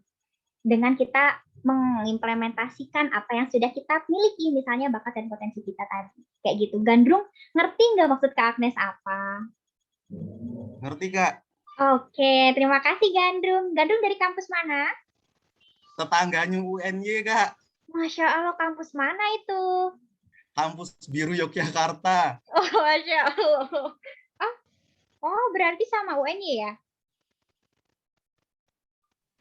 Aku UGM, Kak, sama di Widya Mataram. Aku double 2 kampus. Wah, Masya Allah, keren banget. Ya Allah, Gandrung. Nggak capek kuliah double-double? Sih, Kak, demi pendidikan apa yang tidak untuk dilakukan. Oke, mantul. Semangat. Oke, semoga banyak kebaikan ya yang didapatkan oleh Gandrung. Nanti jangan lupa, setiap ilmu yang Gandrung dapetin, jangan lupa buat di-share ke banyak orang. Oke? Baik, Kak. Terima kasih. Sama-sama. Baik, terima kasih kepada Kak Agnes yang telah menjawab pertanyaan dari Kak Gandrung, dan terima kasih kepada Kak Gandrung atas pertanyaannya. Oh, ini banyak banget sih Kak Agnes yang masuk pertanyaannya. Mungkin ini kita coba lagi ya. Ini kalau misalnya waktunya masih belum cukup, nanti kita lanjut di belakang forum gitu ya. Oke deh. Oke, ini pertanyaan dari Kak Puput. Assalamualaikum Kak, izin bertanya, bagaimana sih cara mensiasati diri sendiri untuk tetap menggali minat dan bakat walaupun lingkungan kurang mendukung kita untuk survive? Mungkin tadi ya yang udah disinggung tadi ya, hampir sama sebenarnya. Oke, silakan Kak Agnes. Oke, tadi pertanyaannya apa, Fat? Ulangi lagi coba. Ini intinya itu gimana sih kita tetap bisa mengembangkan minat bakat kita, tapi lingkungan kita tuh nggak mendukung kita kayak gitu. Oh, oke. Oke, tadi siapa? Puput ya yang nanya ya? Ya, betul. Oke, halo Puput. Kak Agnes jawab ya. Oke, Kak Agnes jawab. Gimana sih Kak Agnes caranya ngembangin bakat dan potensi kita, tapi lingkungan kita tuh kayak nggak mendukung kayak gitu ya. Kalau misalnya kita bicara lingkungan itu kan faktor apa? Faktor eksternal gitu ya. Jadi faktor luar, bukan faktor internal dalam diri kita. Berarti caranya gimana supaya kita bisa berkembang dengan apa yang sudah kita miliki, otomatis kan kita lihat dari dalam diri kita ya, dari internalnya. Kalau misalnya kita lihat eksternalnya, kita bisa mengganti gitu, dalam artian misalnya lingkungan A itu kayak nggak cocok buat aku ngembangin ini, ya udah kita cari lingkungan yang cocok aja. Itu kan faktor eksternal ya, bisa diganti-ganti ya, dalam artian kita bisa memilih dengan beragam macam pilihan kayak gitu ya. Beda halnya kalau semisal masalahnya tuh dalam internal diri kita. Kalau dalam internal diri kita tuh malah jauh lebih susah karena ketika minat dan bakat misalnya berseberangan kayak gitu ya. Tapi kalau semisal tempat pemupukannya atau tempat pelatihannya, ya sudah kita cari tempat yang lain gitu. Misalnya nih Puput punya bakat dan minat A kayak gitu ya. Misalnya di organisasi atau di komunitas yang memang kayaknya nggak cocok deh kalau misalnya aku ngembangin ini di sini kayak gitu. Ya bolehlah cari komunitas atau wadah yang lain. Tapi kalau semisal Puput mau mencoba sesuatu yang baru kayak gitu ya, ya nggak apa-apa sih dengan di tengah perjalanannya dengan lingkungan yang nggak mendukung itu mungkin bisa sih dicoba, siapa tahu menemukan minat yang baru atau bakat yang baru. Kan tadi Kak sudah sampaikan juga nih ya Put, kalau semisal minat yang terus diasah, kemudian apalagi yang terus dilatih, minat itu bisa berubah jadi bakat ternyata kayak gitu. Mungkin tapi butuh effort atau usaha yang cukup kuat kayak gitu untuk bisa menghasilkan sesuatu yang baik kayak gitu sih. Jadi kalau semisal tadi masalahnya eksternal, sebut saja lingkungan, ya kita bisa cari lingkungan yang lain. Kayak gitu. Gimana Puput? Bisa menjawab nggak ya Kak Agnes ini? Oke, ini Kak Puputnya masih di forum nggak ya? Oke, kayak gitu sih Fat. Puputnya nggak ada di forum nih. Kalau dari Fadlia gimana Fat? Kalau dari Kakak sih cari tempat yang lain. Iya, benar banget sih. Jadi ketika misalkan kita merasa, wah ternyata lingkungan kita ini nggak mendukung nih, kita harus go on gitu ya. Kita nggak boleh di sana mulu gitu. Karena kalau misalkan kita udah sadar, kalau misalkan lingkungan itu tuh kita di sana kita nggak bisa berkembang, terus kita diem aja, nggak ada usahanya gitu ya. Ya udah, gimana kita mau bisa berkembang gitu. Jadi kita harus punya effort lagi buat cari lingkungan yang bisa membuat diri kita tuh berkembang seperti itu. Karena sebenarnya terkait lingkungan, kemudian wadah dan lain sebagainya itu banyak banget ya faktornya dan banyak banget juga pilihannya gitu. Tinggal bagaimana caranya kita itu mengambil, memanfaatkan kesempatan yang ada. Seperti itu ya Kak Mes ya. Oke, betul. Nah, karena waktunya udah habis gitu ya teman-teman, untuk Kak Nabila, Kak Safira, dan teman-teman lainnya yang udah bertanya, nanti insya Allah Kak Agnes berkenan nggak jawab di luar forum? Oke, boleh. Nanti dijawab ya. Data oleh panitia, karena nanti kan bakal ada mentoring juga gitu ya. Nanti insya Allah jawabannya bisa langsung di-share gitu. Nanti dijawab sama Kak Agnes gitu. Gitu ya teman-teman semuanya. Fadlia ucapkan terima kasih buat teman-teman yang udah bertanya gitu ya. Kami dari panitia apresiasi setinggi-tingginya. Oke, mantap sekali ya, sangat-sangat luar biasa effort mereka buat mengetahui minat bakat mereka dan potensinya seperti itu. Nah, untuk yang terakhir nih, mungkin dari Kak Agnes ada closing statement yang ingin disampaikan oleh teman-teman semuanya di sini agar tetap giat untuk menggali potensi diri gitu. Oke, terima kasih Kak Fadlia. Mungkin terakhir yang mau Kak Agnes sampaikan adalah kepada teman-teman di sini, apalagi masih mahasiswa baru, perjalanan kalian tuh masih panjang kayak gitu ya. Jangan pernah merasa bosan ya dalam perjalanan kalian yang kalian lewati kayak gitu ya. Temukan sebanyak-banyak makna, temukan sebanyak-banyak pelajaran, terus berusaha, terus asah, terus latih, terus pupuk apa-apa yang sudah kalian miliki, apa-apa yang sudah kalian senangi kayak gitu ya. Pokoknya jangan pernah berhenti belajar, karena dengan kita belajar kita akan bisa mengetahui apa-apa yang nggak kita ngerti, dan dengan kita mengetahui apa-apa yang nggak kita tahu, harapannya kita tuh bisa menjadi pribadi yang jauh lebih berkembang. Terima kasih. Masya Allah. Ya, baik. Terima kasih, Kak Agnes. Oke, itu ya teman-teman closing statement dari Kak Agnes. Intinya kita jangan berhenti untuk belajar gitu ya. Karena belajar itu dimanapun dan sampai kapanpun gitu ya. Oke, mungkin tadi ada yang baru join di pertengahan nih Kak Agnes. Belum ikut dari awal, kemudian juga pas baru join itu udah Wassalamualaikum warahmatullahi wabarakatuh, kayak gitu ya. Nah, ini Fadlia izin buat sedikit review materi yang udah disampaikan oleh Kak Agnes.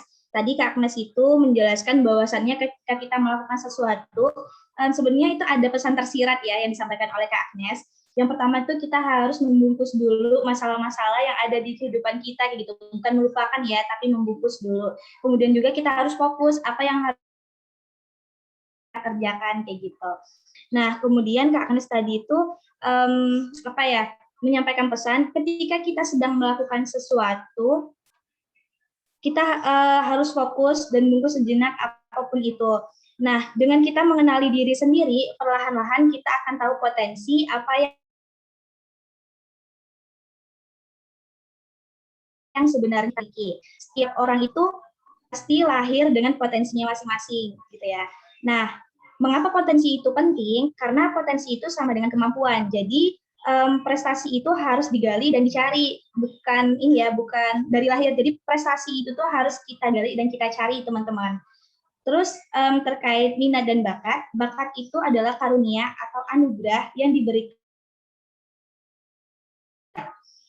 Kemudian saat kita mencoba sesuatu yang baru dan kita mampu melakukannya dengan berhasil di atas rata-rata, di saat itulah kita menyadari bahwa itu potensi kita. Nah, kemudian kalau misalkan minat itu adalah kecenderungan hati menyukai sesuatu hal. Kemudian tadi ada tipe-tipenya kayak gitu ya, Kak Agnes ya, ada 3. Yang pertama itu bakat dapat mempengaruhi seseorang untuk minat terhadap suatu hal. Kemudian yang kedua itu terkadang seseorang itu belum tentu mengetahui bahwa ia memiliki bakat di suatu bidang tersebut, hanya minat saja terhadap bidang tanpa kita mengetahui apa yang menjadi bakat di bidang yang sama kayak gitu. Jadi intinya itu kita cuma ikut-ikutan aja kayak gitu. Kita cuma minat tapi kita belum tahu bahwasannya sebenarnya di situ ada bakat kita. Kemudian yang ketiga, ini yang tidak saling beriringan gitu ya, antara bakat dan minat itu tidak sejalan. Ada yang ada yang tidak diminati. Seperti itu. Kemudian tadi ada tips, ada 6 tips bagaimana caranya mengenali potensi diri. Yang pertama itu kenali aktivitas favorit. Yang kedua, cari tahu kepandaian kita. Yang ketiga, bertanya pada orang lain. 4, kenali potensi yang dominan. 5, tingkat kreativitas tinggi. Dan yang terakhir itu konsultasi. Seperti itu. Nah, kemudian terkait kenalan diri tentang bakat dan minat ya. Bakat itu kan tadi udah disampaikan, dia itu adalah dari lahir, kemudian minat itu seiring dengan proses tumbuh kembang, seperti itu. Minat tanpa bakat itu merupakan kita butuh, ketika misalkan minat tanpa bakat itu kita tuh membutuhkan effort dan usaha yang lebih agar berhasil kayak gitu ya teman-teman ya. Kemudian yang terpenting itu cara mengenali potensi tadi itu, kenali kelebihan dan kekurangan kita, berani menghadapi kegagalan dan gabung dalam komunitas seperti itu. Oke, itu mungkin poin-poin penting yang sudah disampaikan oleh Kak Agnes seperti itu ya. Buat yang tadi udah bertanya, nanti silakan ditunggu akan dijawab oleh Kak Agnes. Tenang ya teman-teman, teman-teman nggak akan sia-sia mengikuti acara pada pagi hari ini seperti itu.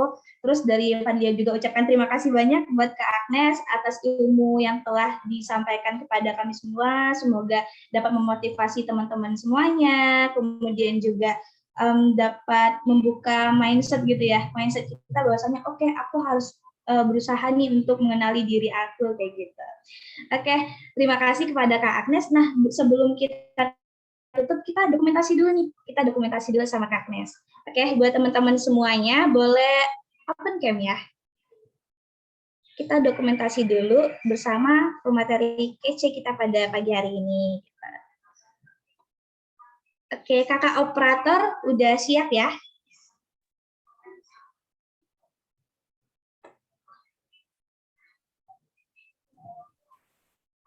Oke, saya hitung sampai 3 ya. 1, 2, 3. Lagi tutup state. 1, 2, 3.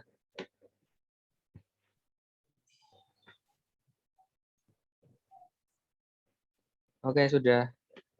Oke, baik. Terima kasih kakak operator yang bertugas.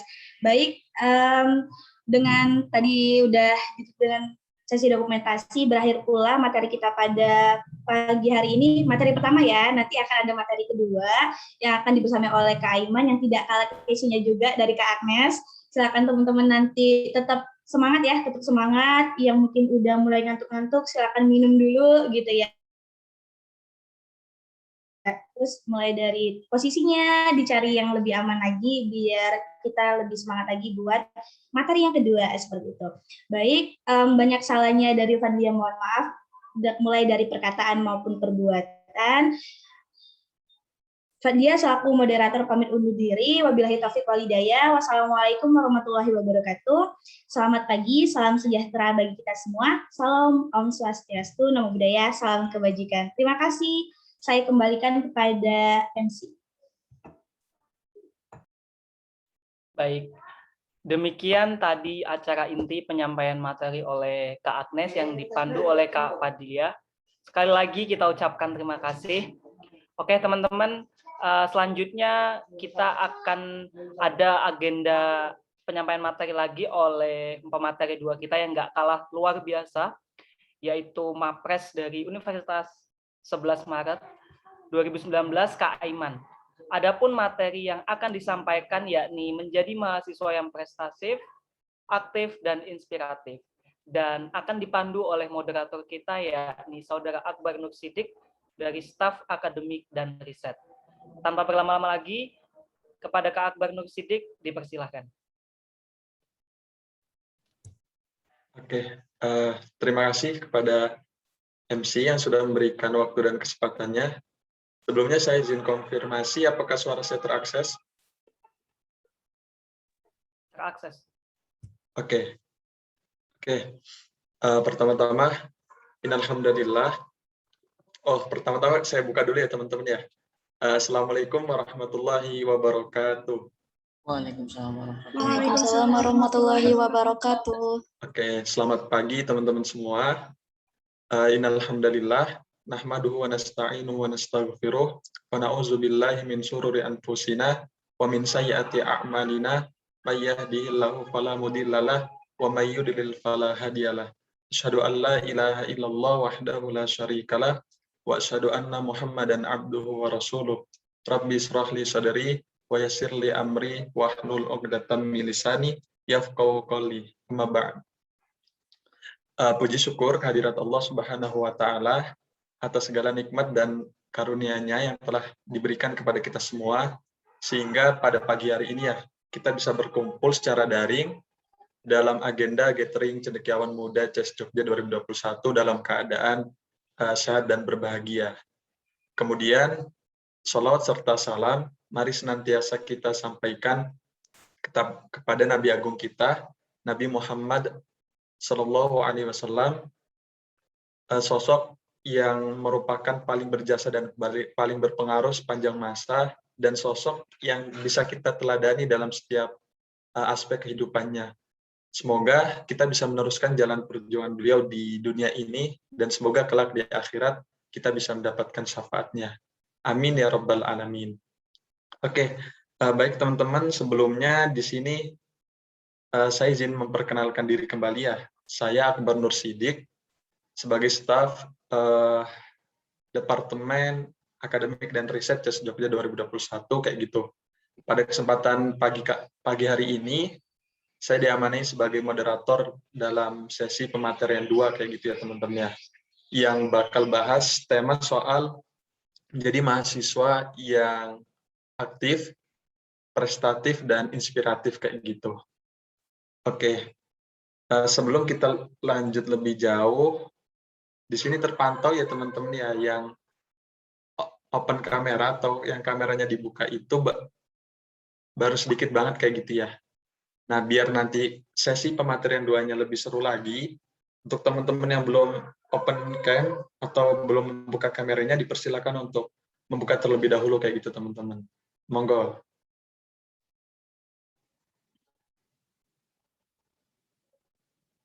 Oke, nah setelah itu untuk ngecek semangatnya ya teman-teman ya, udah berjalan sekian waktu nih agenda kita, kira-kira semangat teman-teman masih tinggi nggak nih? Monggo bisa kasih reaksinya ya teman-teman di bagian kanan bawah kayak gitu, ada fitur reaction di situ, silahkan kasih apakah tepuk tangan, jempol atau yang lainnya, monggo teman-teman.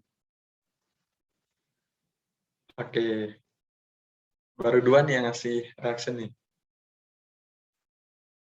Oke, 3. Oke teman-teman ya, harapannya teman-teman semua masih semangat karena sesi pematerian 2 ini juga insya Allah nggak kalah keren dengan sesi pertama tadi yang disampaikan oleh Mbak Agnes kayak gitu ya teman-teman. Nah, untuk itu tanpa berlama-lama lagi, sebelum saya berikan kepada narasumber kita waktu dan tempatnya, di sini izinkan saya menyampaikan sedikit biodata singkat kayak gitu ya teman-teman ya dari pemateri kita di sesi pematerian 2 ini. Nah, untuk narasumber kita bernama lengkap Aiman Hilmi Asaduddin, SKED, merupakan the most outstanding student Universitas 11 Maret tahun 2019 kayak gitu. Beliau dulu di Universitas 11 Maret menempuh pendidikan di Department of Medical Education, teman-teman ya. Kemudian beliau juga merupakan penerima beasiswa unggulan tahun 2017 sampai 2021. Kayak gitu. Kemudian beliau memiliki banyak pengalaman organisasi, juga penghargaan, juga publikasi ilmiahnya, teman-teman ya.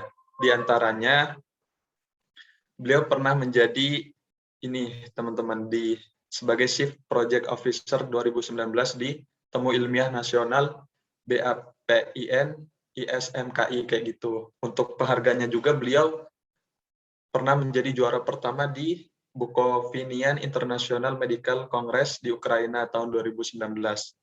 Kemudian untuk publikasinya, salah satunya beliau pernah mempublikasikan jurnal di International Journal of Psychosocial Rehabilitation kayak gitu. Nah, saat ini beliau bekerja di PT Riset Prestasi Indonesia sebagai scientific mentor dan juga senior lead of natural science mentor kayak gitu. Kemudian juga beliau bekerja di Department of Pharmacology, Faculty of Medicine, Universitas 11 Maret. Nah, untuk kontaknya beliau bisa dihubungi di LinkedIn Aiman Hilmi Asaduddin kayak gitu. Nah, itu teman-teman biodata singkat ya dari narasumber kita pada sesi kedua ini. Tanpa berlama-lama lagi, mari kita sapa narasumber kita yang kedua ini kayak gitu. Assalamualaikum Mas Aiman. Waalaikumsalam warahmatullahi wabarakatuh. Oke, gimana kabarnya Mas? Alhamdulillah baik. Alhamdulillah. Ini benar ya panggilannya Mas Aiman ya? Ya, betul, betul. Oke. Nah, gimana Mas, sudah siap untuk menyampaikan materi di sesi pematerian 2 ini? Insya Allah sudah siap. Dari teman-teman sudah siap juga belum nih menerima apa ya, nggak materi sih sebenarnya, sharing-sharing aja nanti. Oke, gimana nih dari teman-teman nih? Monggo kasih responnya. Oke. Bapak. Oke, karena Mas Aiman dan teman-teman peserta juga udah siap kayak gitu, tanpa berlama-lama lagi, waktu dan tempat saya persilahkan untuk Mas Aiman menyampaikan materinya. Monggo Mas. Oke, terima kasih Akbar atas kesempatannya dan juga teman-teman dari panitia. Saya mau share screen dulu ya sebelumnya. Oke, apakah sudah terlihat? Sudah Mas. Sudah ya. Oke ya. Sebelumnya saya ucapkan terima kasih banyak ya dari panitia Gathering Cendekia Muda atas kesempatannya untuk sharing tentang amanahnya buat menyampaikan menjadi mahasiswa aktif, prestatif dan inspiratif gitu. Ya sebenarnya mahasiswa itu ada macam-macam ya. Mungkin kalau kalian sebelum kalian masuk di ini masih maba-maba ya pesertanya ya. Pesertanya masih mahasiswa baru kan ya? Iya Mas. Ada yang mahasiswa baru. Mungkin dulu masih ada kenal istilah mahasiswa kupu-kupu, mahasiswa kura-kura dan sebagainya gitu ya. Nah, tapi di sini itu cuma istilah aja, buat sebutan aja. Istilahnya ngatain kalau misalnya model-model orang yang suka rapat, mahasiswa yang suka rapat, mahasiswa yang suka jalan-jalan, mahasiswa yang suka kuliah langsung pulang gitu. Nah, tapi di sini saya akan menyampaikan gimana sih caranya biar kita tuh jadi mahasiswa tuh yang aktif, prestatif dan juga inspiratif. Ini dari sedikit dikenalkan ya. Tentang sedikit biodata ya, namun saya izin kenalan ulang lagi ya. Jadi sama saya Aiman Hilmi Asaduddin, sarjana kedokteran, alhamdulillah udah lulus saya S1 kedokteran di UNS tahun ini. Sekarang aktif sebagai koas di RS Dr. Muwardi dan juga di RS UNS. Itu. Lalu saya juga pernah jadi mahasiswa prestasi UNS tahun 2019 dan jadi ketua lembaga ilmiah di tahun 2020 dan sekarang aktif dan juga sambil kerja juga di PT Riset Prestasi Indonesia sebagai kepala mentor. Gitu. Nah, jadi kalau ini istilah aja ya dari KBBI ya, sebenarnya prestasi itu apa sih gitu ya? Biar teman-teman tuh tidak menyempitkan sudut pandang mengenai prestasi gitu. Apakah prestasi itu harus sekedar harus rajin lomba, harus sering keluar negeri, ikut konferensi, atau mungkin publikasinya banyak, atau mungkin ikut apa olimpiade gitu. Apakah sebatas itu enggak gitu. Jadi prestasi itu kalau misalkan dari KBBI ya, hasil yang telah dicapai, telah dilakukan sebelumnya, telah digajar dan sebagainya. Jadi hasil gitu ya. Prestasi itu ada hasil, apapun itu bentuk kegiatannya gitu. Entah itu teman-teman berhasil meraih IPK cum laude gitu ya, 3,51 ke atas, itu pun juga prestasi gitu. Atau mungkin teman-teman berhasil membuat buku kayak Kak Kres ya sebelumnya ya, buat pembicara sebelumnya itu bikin bukunya banyak, itu pun juga prestasi gitu. Jadi konsep atau makna prestasi tiap orang-orang itu berbeda. Jadi jangan berkecil hati dengan prestasi-prestasi orang lain yang mungkin seumuran kita atau mungkin lebih muda itu, tapi pencapaiannya lebih tinggi gitu. Enggak, kita semua punya prestasi masing-masing, kita punya potensi masing-masing, sehingga gimana sih kita supaya bisa mengasah itu biar lebih tajam lagi aja gitu. Oke. Nah, sini ya mungkin buat gambaran kita di sharing-sharingnya hari ini sebenarnya lebih ke kayak cerita ya nanti aku ya. Nanti saya akan cerita dulu kelas balik ya. Kan di sini masih mahasiswa baru ya, mungkin masih belum lepas sama namanya kehidupan SMA. Jadi saya akan sedikit singgung kehidupan SMA saya. Terus tantangan-tantangannya apa sih selama jadi mahasiswa gitu ya. Terus apa namanya manfaatnya bisa jadi mahasiswa aktif dan sebagainya itu seperti apa, dan juga tips gitu ya. Tipsnya apa nanti akan ada di belakang. Oke, nah kenapa kok di sini saya tekankan, kenapa kita harus penting? Sebenarnya kita harus melihat ke belakang gitu ya, supaya kita tuh bisa memandang masa depan. Itu kayak, jadi masa lalu itu bukan untuk dilupakan. Gitu. Masa lalu itu untuk kita evaluasi, supaya kita tuh bisa berkaca, terus mengevaluasi diri, sehingga ke depan itu kita bakal menjadi lebih baik. Gitu. Nah, dengan kita melihat kilas balik kita, mungkin dari SD, atau mungkin dari SMP, atau mungkin SMA gitu ya. Nah, dari situ teman-teman itu bisa mengetahui sebenarnya passion apa teman-teman tuh suka melakukan kegiatan itu di mana gitu. Teman-teman bisa tahu sebenarnya ambisi teman-teman itu di arah mana gitu. Teman-teman pengen bisa tahu sebenarnya teman-teman tuh pengen jadi apa gitu. Dan terakhir kita harus tahu tujuannya supaya ke depan kita mau jadi orang yang seperti apa gitu. Misalnya kita punya masa lalu pun seburuk apapun itu, seburuk apapun itu, kita kita cuma bisa mengingat aja gitu ya. Kita cuma bisa mengevaluasi aja gitu. Tapi tujuannya adalah supaya kita tuh bisa mengambil gambaran masa depan kita. Kenapa? Supaya kita tuh bisa jadi tahu gitu. Kita mau berperan apa ke dunia ini, dan berperan apa ke dunia atau mungkin apa yang ingin kita dikenal sebagai apa di dunia ini, dan juga apa yang kita dapat di dunia, juga di kehidupan setelah di dunia. Oke. Nah, highlight-nya adalah 3 ini. Jadi sangat sering kita benturkan antara kondisi akademik, organisasi, dan juga achievement prestasi. Tipe ya, sorry. Ya, jadi ini tantangan sebenarnya ya mungkin teman-teman yang udah kenal organisasi dari SMA gitu ya. Pasti udah sangat real gitu ya. Gimana sih kita kok kayak keren banget sih pengen ngejar ketiga-tiganya gitu, akademik oke, organisasi oke, achievement juga oke gitu. Apakah ketika ketiga kita jalankan bersama, apakah menjadi bencana, apakah jadi masalah, ataukah sebenarnya ketiga ini adalah merupakan kesempatan kita, apakah peluang kita untuk menjadi versi diri kita yang lebih baik gitu. Nah, di sini akan saya sedikit ceritakan ya dulu ketika SMA gitu, karena waktu SMP mungkin ya bisa dibilang AFK lah ya, nggak AFK juga sih, banyak perkembangan di sana. Cuman selama untuk perkembangan yang signifikan itu saya baru bisa mengenali atau mungkin bisa mengeksplor diri lebih dalam itu ketika SMA dulu, gitu. Nah, kita flashback dulu. Nah, jadi dulu waktu SMA, aku tuh pengen ikut namanya ekstrakurikuler KIR, gitu, kelompok ilmiah remaja. Nah, waktu itu saya itu ikut ya daftar gitu lah ya. Keren soalnya kalau misalnya ikut KIR, ikut lomba gitu. Ternyata bisa kalau juara hadiahnya bisa banyak gitu kan, anak SMA gitu ya. Saya lihat kakak kelas saya gitu juara lomba dapat 140 juta gitu. Anak SMA disuruh megang sebesar itu kan seneng banget lah ya, bisa kayak ya bisa foya-foya gitu rasanya. Padahal sebenarnya kalau misalkan dari dewasa itu 140 juta tuh aset yang perlu disimpan gitu ya. Misalkan di SMA kan kayak wah aku udah kaya nih gitu. Nah dulu pengennya gitu. Nah masuk tuh di apa namanya di ekstrakurikuler care gitu. Nah di sana di tahun kan masuknya 2014 ya daftar, terus baru masuk ekskulnya itu tahun 2015. Nah, di situ saya belajar gitu. Saya belajar tentang dasar-dasar dari riset penelitian gitu.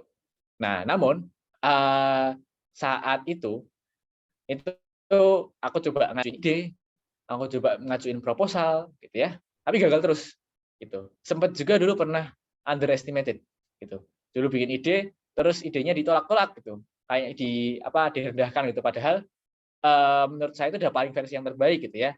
Cuman dari juri atau mungkin dari mentornya dulu ya, di Jogja ada mentornya komunitas gitu, itu nggak diterima gitu, yang diterima yang lain-lain. Ya sudahlah gitu. Akhirnya istilahnya kalau misalnya bahasa sekarang itu ngambek gitu lah ya. Aku ngambek gitu. Aku ngambek dari dunia keilmiahan. Gitu. Jadi aku berbalik arah dan kembali jadinya aktif di kepanitiaan dan juga organisasi di SMA. Itu di SMA ikutnya Rohis, itu saya ikut Rohis SMA. Nah, jadi sometimes you will get sucked by your own surroundings, even by yourself. Jadi kadang-kadang emang ada masa teman-teman akan merasa di bawah, gitu. Teman-teman akan merasa didesak oleh situasi, akan merasa didesak mungkin bahkan oleh diri teman-teman sendiri, gitu. Ya, kadang-kadang. Nah, terus di tahun 2016 akhir 2015 sampai 2016 saya coba epic comeback gitu ya. Ternyata Allah ngasih kesempatan lagi gitu. Allah ngasih kesempatan lagi untuk saya bisa mendalami passion saya di bidang keilmiahan waktu itu. Karena waktu itu kan belum tahu ya, masih explore ya, ada organisasi Rohis lah, ada keilmiahan juga dan macam-macam gitu. Cuman fokusnya kedua itu. Nah, pas itu kan move on tuh dari keilmiahan ke Rohis. Nah, tapi ternyata di akhir tahun 2015 itu saya ditawarin sama teman saya. Gitu. Teman saya ini prosesnya dia sendiri penelitian sendiri. Nah, tapi dia ada tuntutan untuk menyelesaikan penelitiannya. Itu di SMA waktu itu di setnya. Ya udah saya bantulah. Niatnya cuma sekedar bantu supaya dia proyeknya selesai. Itu nggak ada harapan apapun lolos lomba, nggak ada harapan apapun juara lomba, itu nggak ada. Gitu. Tapi ternyata Allah ngasih rezeki itu emang dari arah yang tidak sangka gitu. Ternyata malah yang dari ala kadarinya itu justru bisa lolos finalis gitu. Waktu itu lombanya namanya OPSI, Olimpiade Penelitian Siswa Indonesia. Nah, waktu itu malah lolos finalis gitu. Ya udahlah, jalan-jalan ke Surabaya gitu. Jalan ke Surabaya, udah presentasi pameran gitu-gitu. Tapi nggak ada harapan buat juara apapun gitu, karena melihat karya-karya dari teman-teman SMA yang lain di luar sana gitu ya, sangat berbeda gitu sama apa yang sudah kita lakukan gitu. Tapi ternyata lagi-lagi Tuhan itu maha baik gitu ya. Malah saya dapat juara gitu di saat saya nggak ada niatan apapun buat juara. Saat niat awal saya itu cuma membantu teman saya, ternyata di pameran ilmiahnya itu, di pameran penelitiannya itu, aku mendapatkan suatu vibes yang belum pernah aku rasakan gitu. Dan itu menurutku udah sangat patut disyukuri gitu. Aku bisa mendapatkan vibes seperti itu sehingga mendorong passion, mendorong minat saya ke arah penelitian itu jadi semakin kuat gitu. Nah, barulah itu mulai kecanduan tuh. Akhirnya setelah lomba itu bikinlah proyek baru ke kan itu yang sebelumnya itu tentang bidang teknik ya. Kalau sekarang setelahnya itu saya pindah ke bidang yang saya suka, yaitu di bidang medis gitu. Nah, di bidang medis saya mulai ketagihan nih bikin penelitian ke hewan coba gitu. Kayak keren deh bikin penelitian ke hewan coba gitu namanya anak SMA ya. Terus ya udah mulailah ketagihan buat penelitian ke hewan coba tentang meneliti tumbuhan dan seterusnya gitu ya. Dan alhamdulillah selanjutnya juga dapat juara tapi bidang tingkat provinsi gitu. Nah, setelah itu karena sebelumnya saya ada trauma ya, trauma mau minta dibimbing atau minta mengajukan ide supaya untuk dibimbing dapat dana dan sebagainya, tapi nggak terima gitu. Ya sudah, saya harus bisa mandiri gitu. Aku harus bisa mandiri tanpa terpengaruh lingkungan dari luar. Barulah itu aku bisa, barulah di situ saya mengenal adanya motivasi itu ada 3 sebenarnya. Ada 3 jenis motivasi. Motivasi internal, motivasi dari diri kita sendiri, motivasi eksternal dari luar, entah keluarga, entah lingkungan, entah teman gitu ya. Dan juga ada satu lagi sebenarnya, motivasi yang abadi. Dia motivasi yang paling kuat. Itu adalah motivasi eternal. Itu niat apa? Niat untuk mengabdikan diri kepada Tuhan. Niat untuk beribadah. Itu. Apabila teman-teman sudah punya niat yang ketiga ini, sudah punya motivasi yang ketiga ini, maka insya Allah hambatan apapun teman-teman bisa terjang. Gitu. Nah, lanjut lagi balik ke cerita. Jadi setelah setelah itu karena ada trauma ya, nggak pengen dibimbing, ya udah carilah guru sendiri. Saya nyari guru sendiri yang emang sudah concern di bidangnya itu. Waktu itu di farmasi. Di farmasi UGM saya cari relasi alumni lewat guru, terus ternyata dapat nih ada guru, ada alumni yang beliau sekarang jadi dosen di farmasi.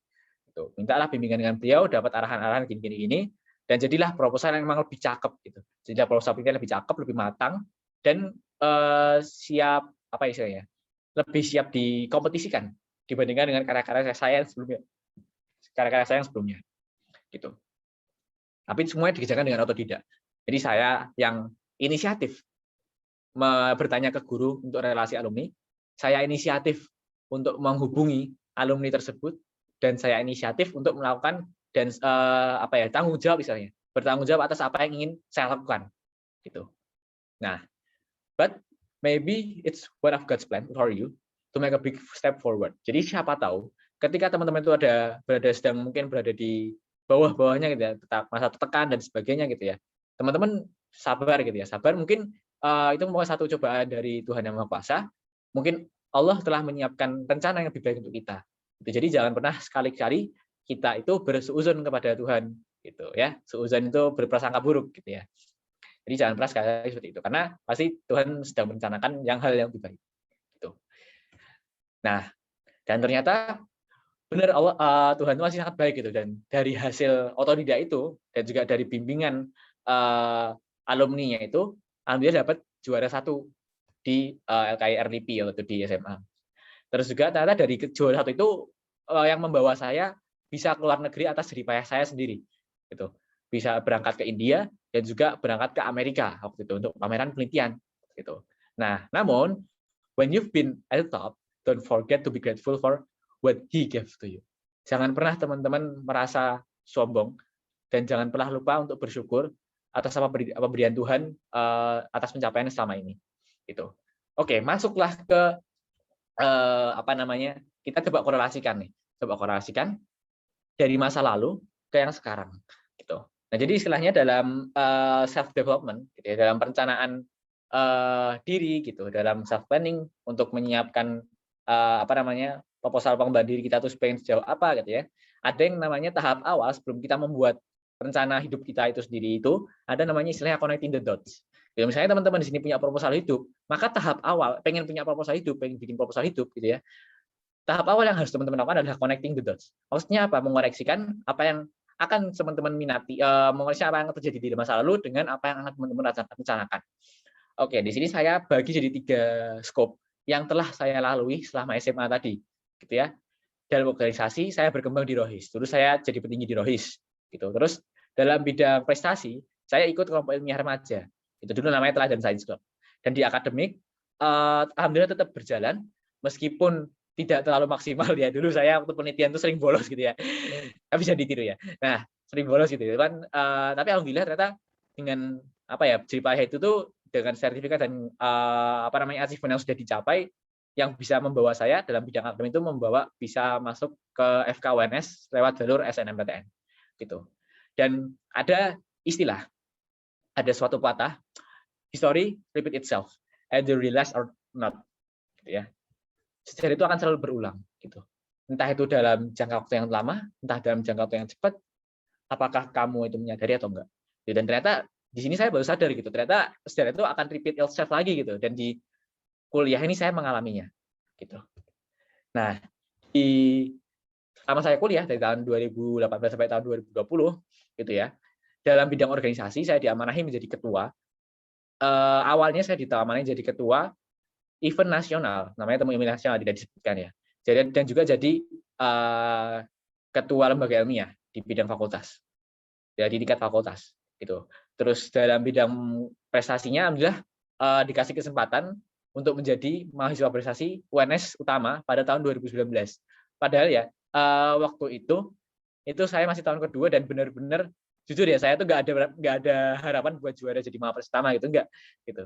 Tapi karena dengan prestasi yang seadanya dan sebagainya gitu, ternyata poinnya itu ternyata lebih tinggi dibandingkan dengan yang lain itu, dan saya belum memperhitungkan itu gitu. Dan jadilah saya terpilih.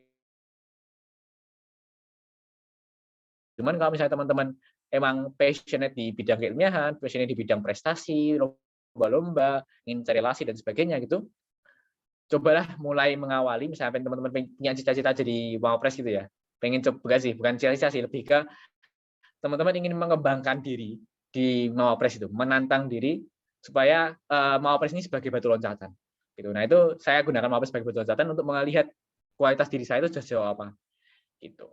Nah itu di bidang keilmiahan prestasinya. Dan di bidang akademik jujur saya nggak terlalu menonjol, cuman saya lebih tekankan di bagian keilmiahannya gitu, di bidang akademiknya gitu. Karena memang arahan karir saya punya planning untuk karir ke depannya itu bukan sebagai apa ya dokter itu, tapi bukan sebagai dokter yang klinisi, tapi lebih sebagai dokter yang peneliti gitu. Bentar ya, agak kelilipan. Oke. Nah jadi itu di bidang akademik. Jadi sebenarnya IPK saya tuh nggak terlalu tinggi juga, karena di FK UNS itu dapat IPK tinggi itu susah juga kita dapat kumlot. Gitu. Dari satu angkatan cuma ya sekitar 20 sampai 30% aja gitu yang kumlot. Gitu. Nah setelah teman-teman memahami sejarah itu akan berulang, maka yang harus teman-teman lakukan itu apa? Gitu. Teman-teman bisa melakukan mengantisipasi supaya sejarah buruk, mungkin yang buruk itu tidak terulang kembali, atau yang sudah baik itu bisa ditingkatkan lagi gitu. Nah ini ya, dulu waktu awal masuk kuliah itu agak over expected ya, karena pencapaian saya ketika di SMA gitu ya.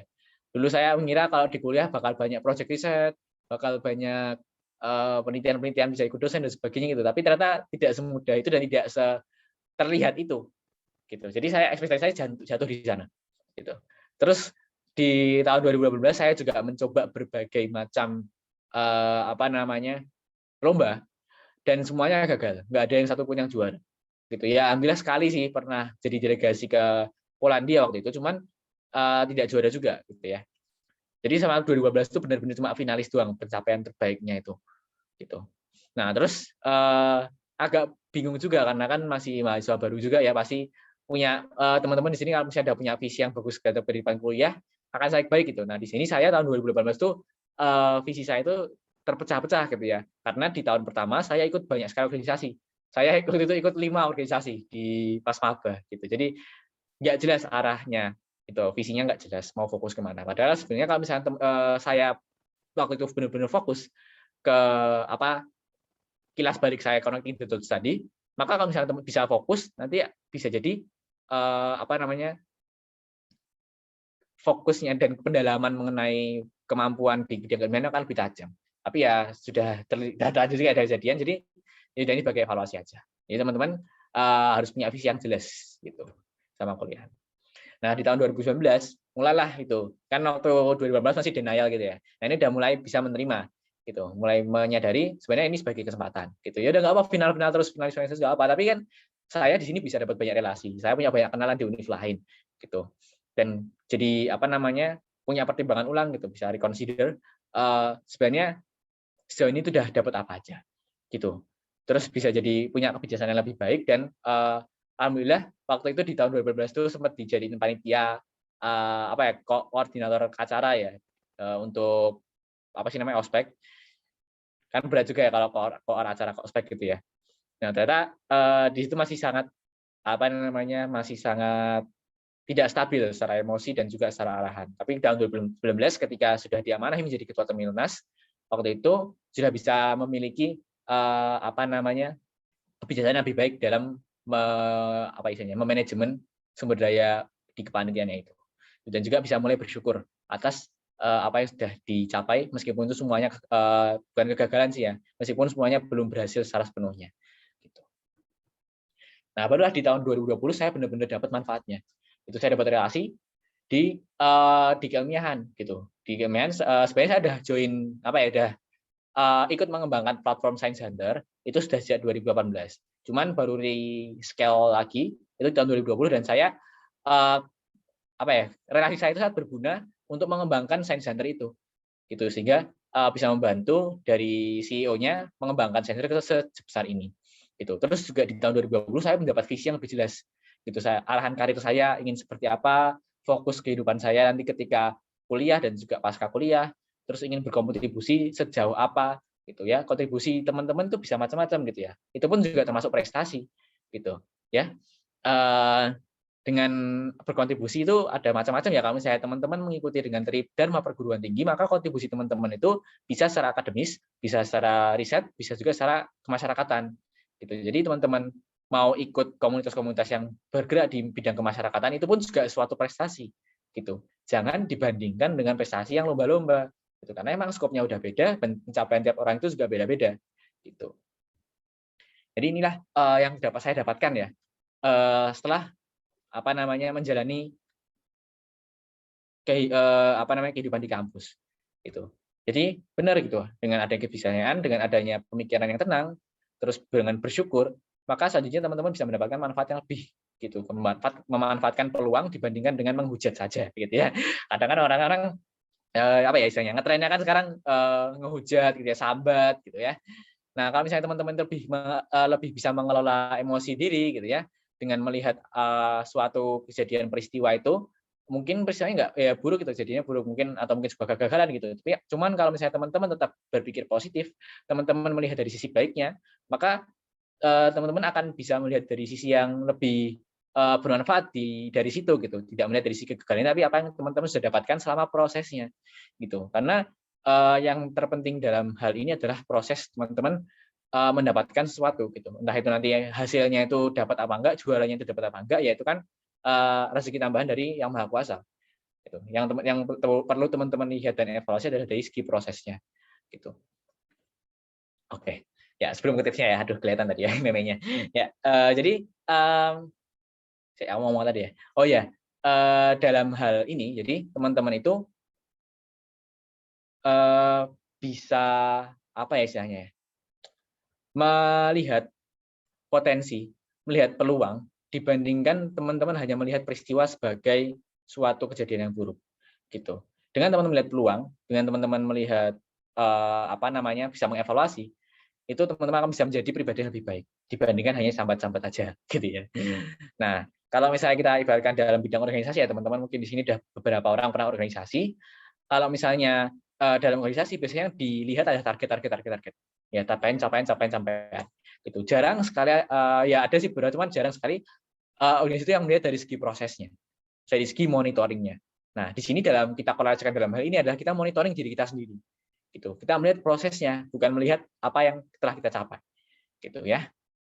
Oke. Tipsnya apa? Sebenarnya tipsnya cuma satu dari saya. Gitu. Teman-teman tuh nggak perlu insecure dengan prestasi atau mungkin keaktifan atau seberapa inspiratif orang lain gitu ya. Yang tadi saya ceritakan, yang saya sharingkan tadi, itu teman-teman nggak perlu insecure gitu, karena saya cuma mencerita pengalaman diri saya sendiri gitu ya. Udah, itu jatuh bangunnya seperti apa, ya itulah saya gitu ya. Apa yang membentuk saya hingga seperti ini gitu. Yang membentuk teman-teman pun juga berbeda. Jadi tidak perlu insecure dengan apa prestasi yang telah dicapai orang lain. Cukup dijadikan motivasi aja. Oh, ini bisa jadi role modelku nih. Gitu. Aku harus bisa belajar dari apa yang sudah dia lakukan, bukan apa yang telah dia capai.